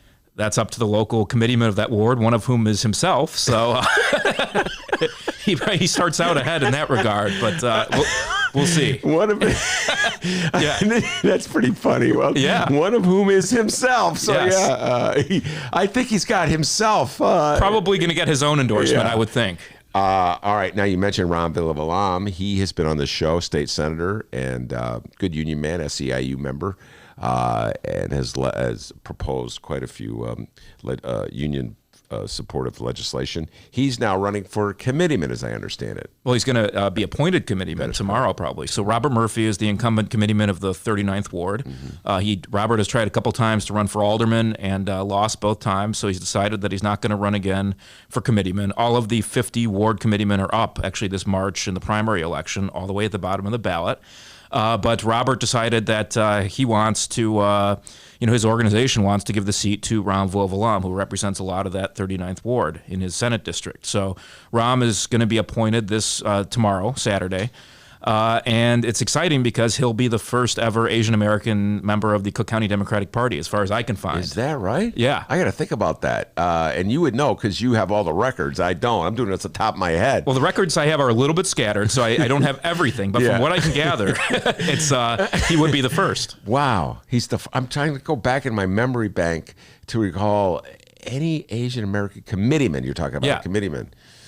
I don't think there's ever been. Yeah, one. You're right. So congratulations, it'll be a historic Ram. moment for the party. Yeah, and there's nobody else who's thrown his or her hat in the ring? For that race, we don't know yet. I mean, he'll obviously have to run in the March primary, but we don't know. Explain how it works to people who've never seen a slate making, or not. It's not even slate making. In this case, it's a vacancy filling session. It's quite intriguing. I'd link anyway. Political theater. Talk about it. So, in this case, we're talking about a vacancy in the office of committeeman. So if a committeeman decides to resign, their organization of precinct captains in that ward meets and essentially appoints who's going to be their replacement. And then that person is confirmed by the full central committee, all 80 ward and township committeemen in the city. Probably one of the other things you're referring to that's exciting is when there's one of the most important aspects of a committee person's job is to fill vacancies when a state rep or a senator resigns. So if your local state representative decides to resign, the committeemen who represent that district actually get to vote and pick who's going to replace them in the legislature. Yeah, we've had that twice. We just had as a guest yesterday, and the show will be, when are we running Robert Peters? Sunday. Right? Sunday. We have a really good interview with Robert Peters, state senator, and Bernie Sanders supporter. He just tells his backstory itself is fascinating. But Robert Peters was appointed by the committeeman to fill a vacancy created when Kwame Raoul left the state Senate to take over as Attorney General, and he was a victor.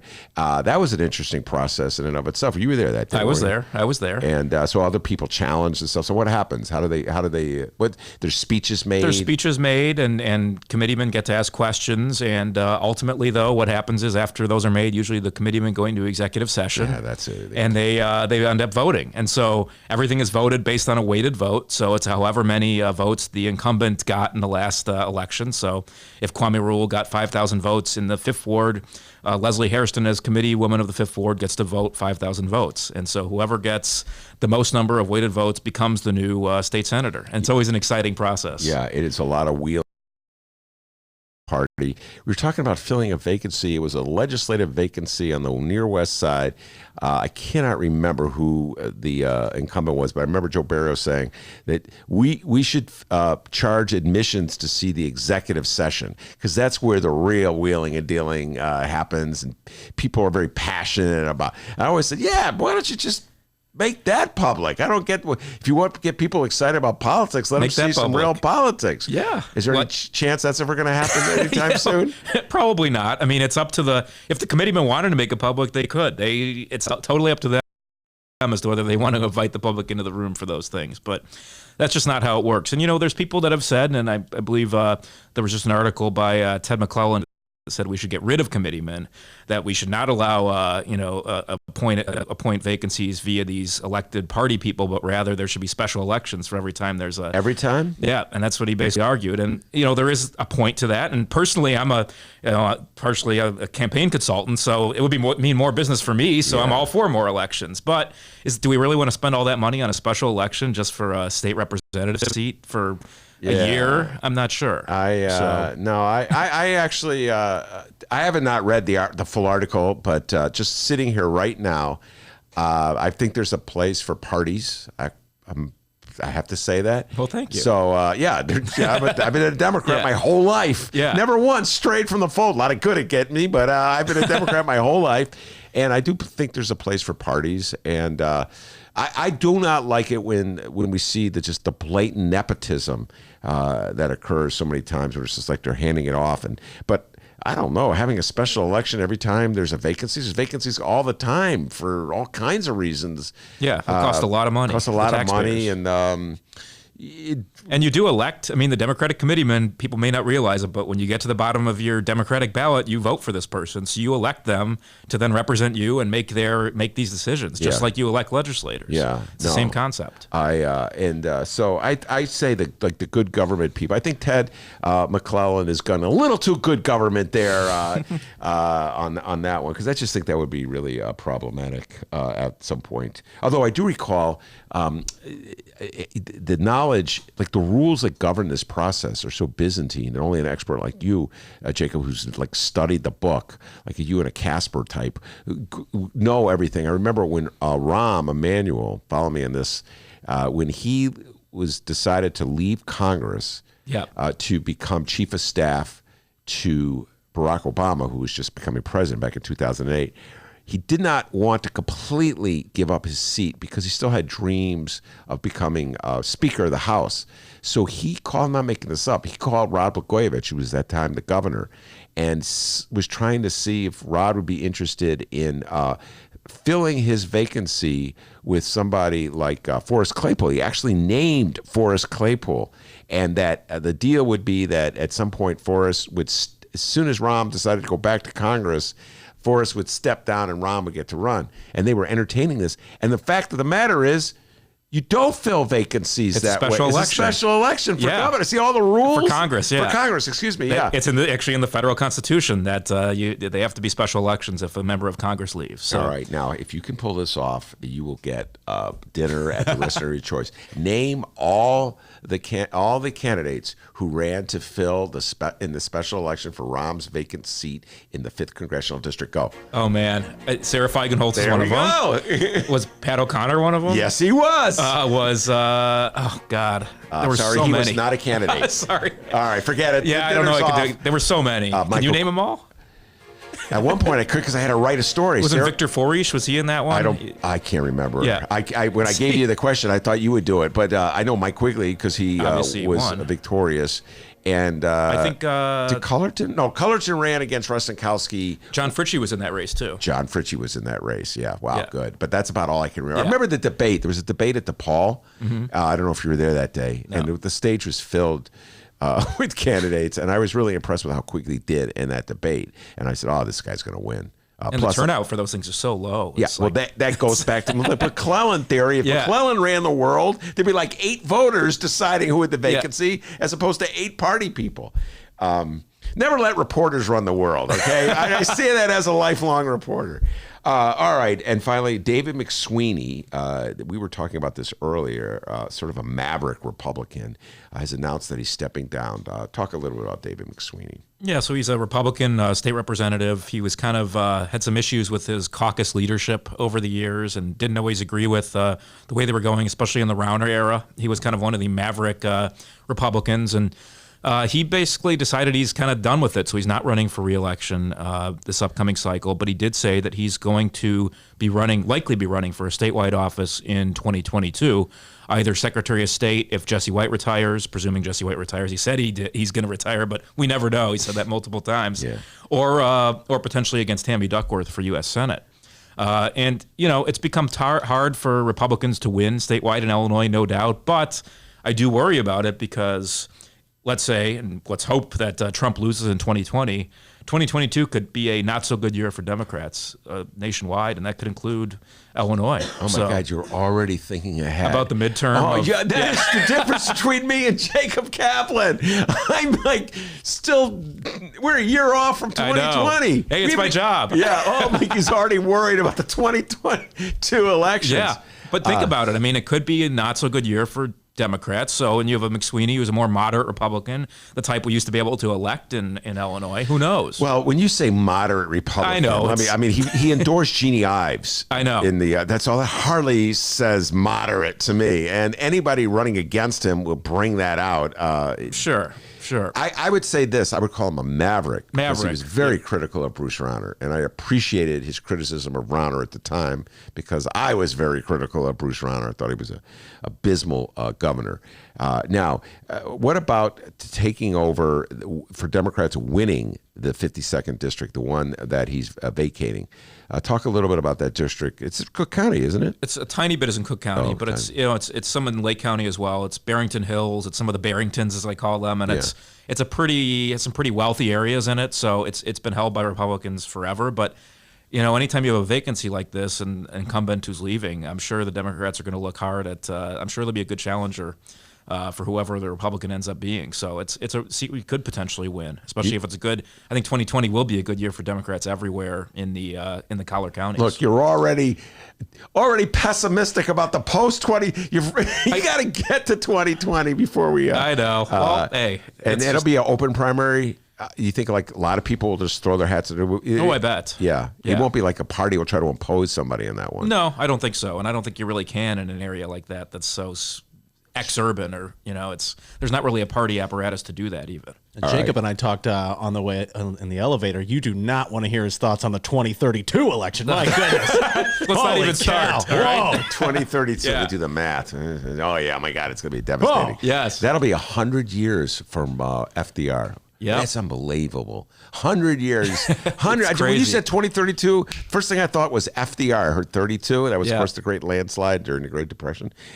Even I was not born when that election took place, but in my family, it's a great day. My mom, a big New Deal Democrat, and my dad. All right, Willie Wilson has said that he's going to run an independent campaign for Senate in 2020. Yeah. And your thoughts on that? He's going to be up against Dick Durbin. Dick Durbin. Go ahead. What's your thoughts?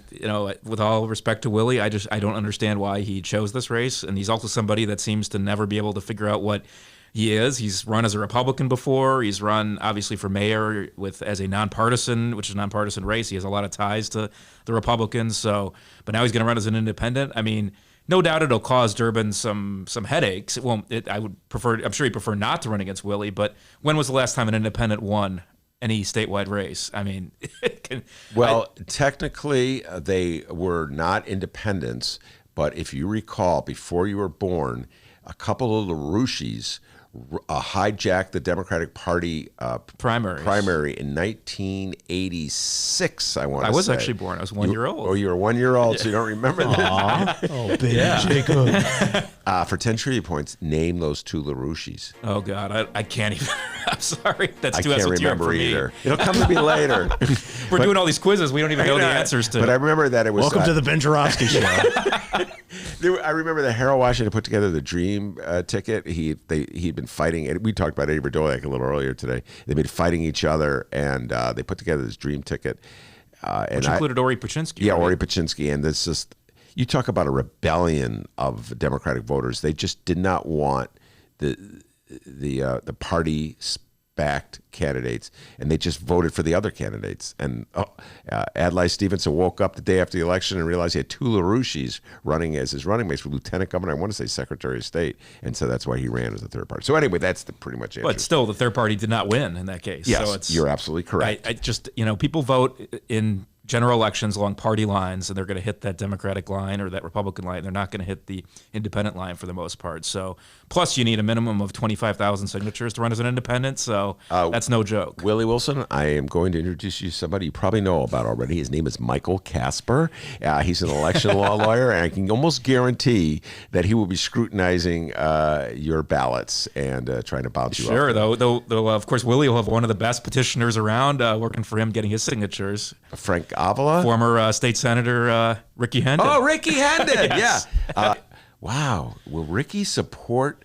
He supported Willie every time so far. We got to get Ricky back in the show to discuss. Yes. Is he going to support... Yeah, I know Frank Avila was the election lawyer for Willie Wilson when Rahm tried to bounce him up, but how could I forget? Ricky didn't mean to forget you, yes.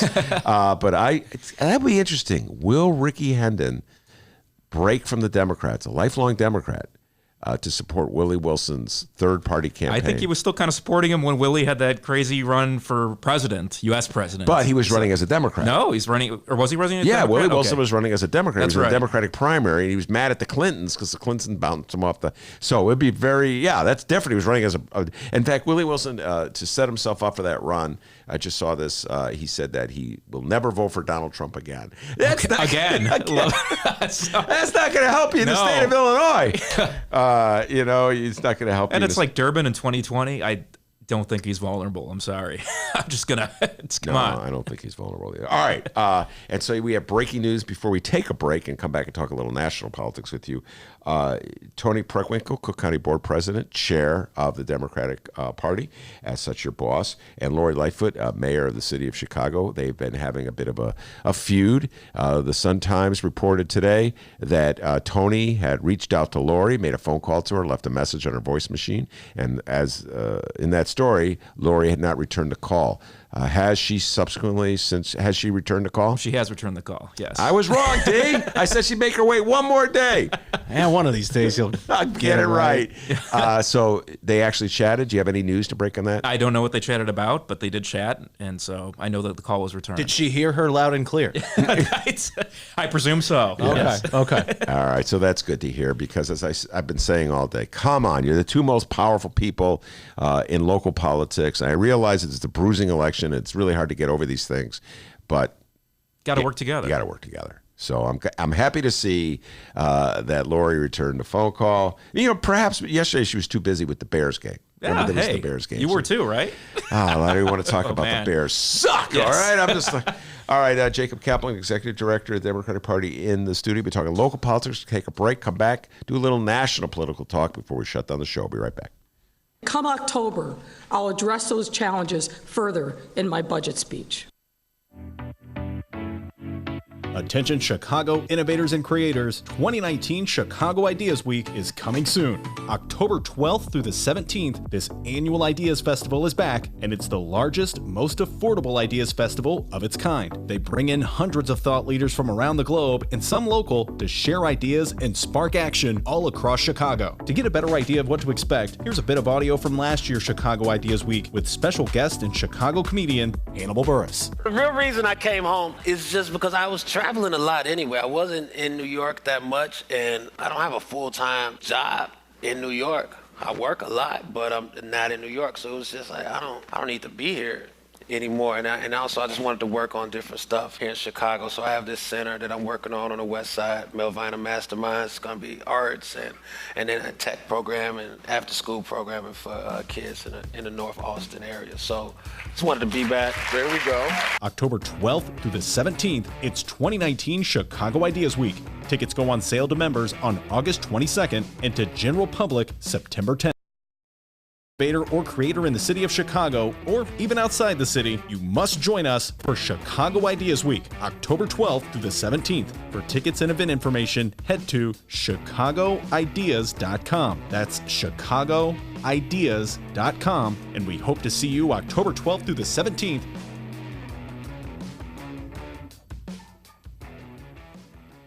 Today's Ben Joravsky Show was brought to you in part by the fantastic people at Green Element Resale. They're located at 6241 North Broadway in Chicago. And people, they're amazing.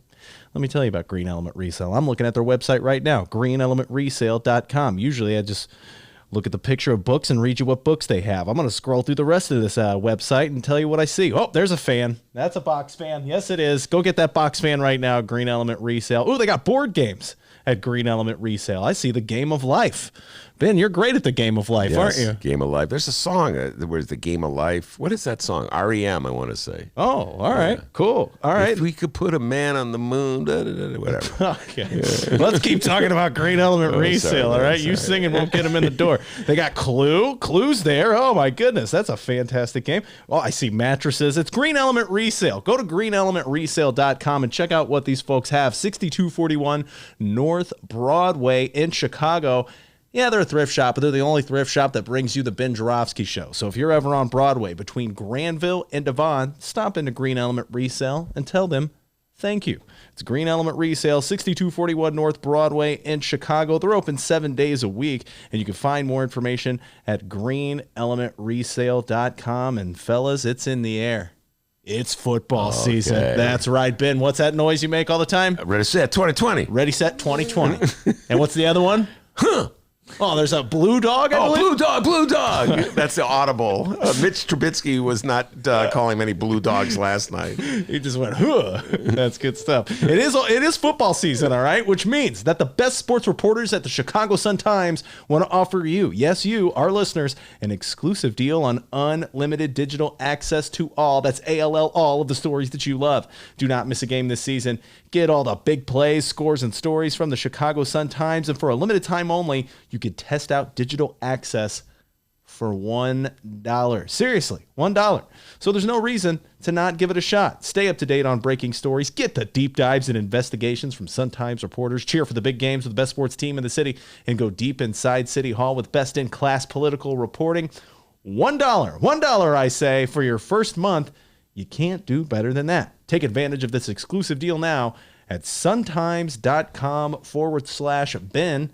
And speaking of Ben, welcome back to his show, live from the Chicago Sun-Times. Welcome back indeed. Jacob Kaplan with me, Executive Director of the Cook County Democratic Party. We're doing a rundown, Jacob, on the local news. Now let's just get a state of the state, where we are right now on this day with the national politics. Of course, the primary in Illinois, March 17th. St. Patrick's Day. It's St. Patrick's Day.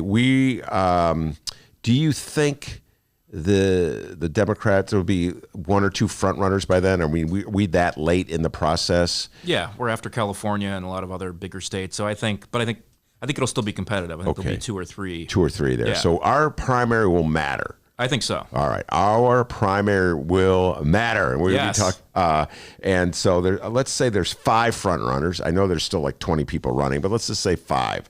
I'm going to go down the list, and you tell me what sort of their state of their campaign is in Illinois, who's supporting that kind of thing. We'll start with number 5. This is going in reverse order. Mayor Pete from South Bend. Mayor Pete's raised a lot of money. Wait, hold on. Number 5. There we go. Yes. Go ahead. Yeah, so Pete Buttigieg, of course, from South Bend and neighboring state. His campaign apparatus is based here in Chicago, so he's the only national campaign to be based in Chicago, which gives him, to some degree, an interesting leg up here in the city, I'd say. I'm not sure that he's gotten too many local endorsements from what I've seen, but he does have some energy and a lot of supporters out there, and I think that he'll do relatively well in Illinois, depending on if he's still in the race by the time we get to March 17th of 2020. Yeah, well, he does come here to raise money and have fun campaign rallies. We've talked extensively about the one he had about 2 or 3 weeks ago on this show. We talked a lot about it. He went to the Harold Washington Cultural Center at 47th and King Drive, gave a rally in a mostly black area, and curiously enough, almost all his audience was white. We talked a lot about that on the show. So obviously he's going to have problems on that front. You cannot win the Democratic primary for president without black support. Okay, Indeed. Just can't. It's true. Do it, all right? So he better work a little harder on that front. All right, Elizabeth Warren. I think Elizabeth Warren. Number 4. I forgot it was number 4 too.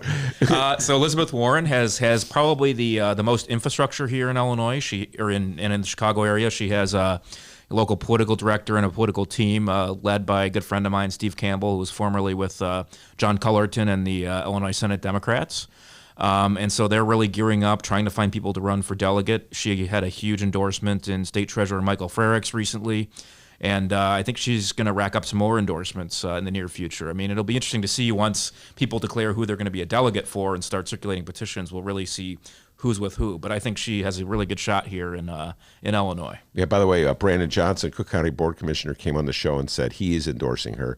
And we're going to have a debate on the show.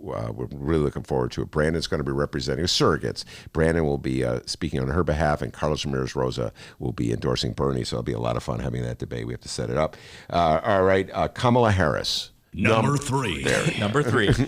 So Kamala Harris, also a good contender here in Illinois, has put together local infrastructure led up by Mike Kreloff, who's a former Democratic committeeman years ago. Well, not actually years ago, recently, Northfield Township. He just left that post, but worked with David Orr for years and a very active, progressive activist. So he's leading up Kamala's effort here in Illinois and trying to find delegates, and I think she'll, I think just like nationally, I think she has, good apparatus here in Illinois and a good shot at it right now. I can't think of any elected officials who've endorsed her from Illinois. Am I overlooking somebody? No, I don't think she has any endorsements that I've seen yet. Who did Danny Davis and Bobby Rush? Did they make any endorsements yet? I don't think they've endorsed anybody yet, but I just cannot remember. I really cannot remember. Danny K. Davis, I try to keep up with all his endorsements. He just endorsed somebody for something, and I can't remember what it was.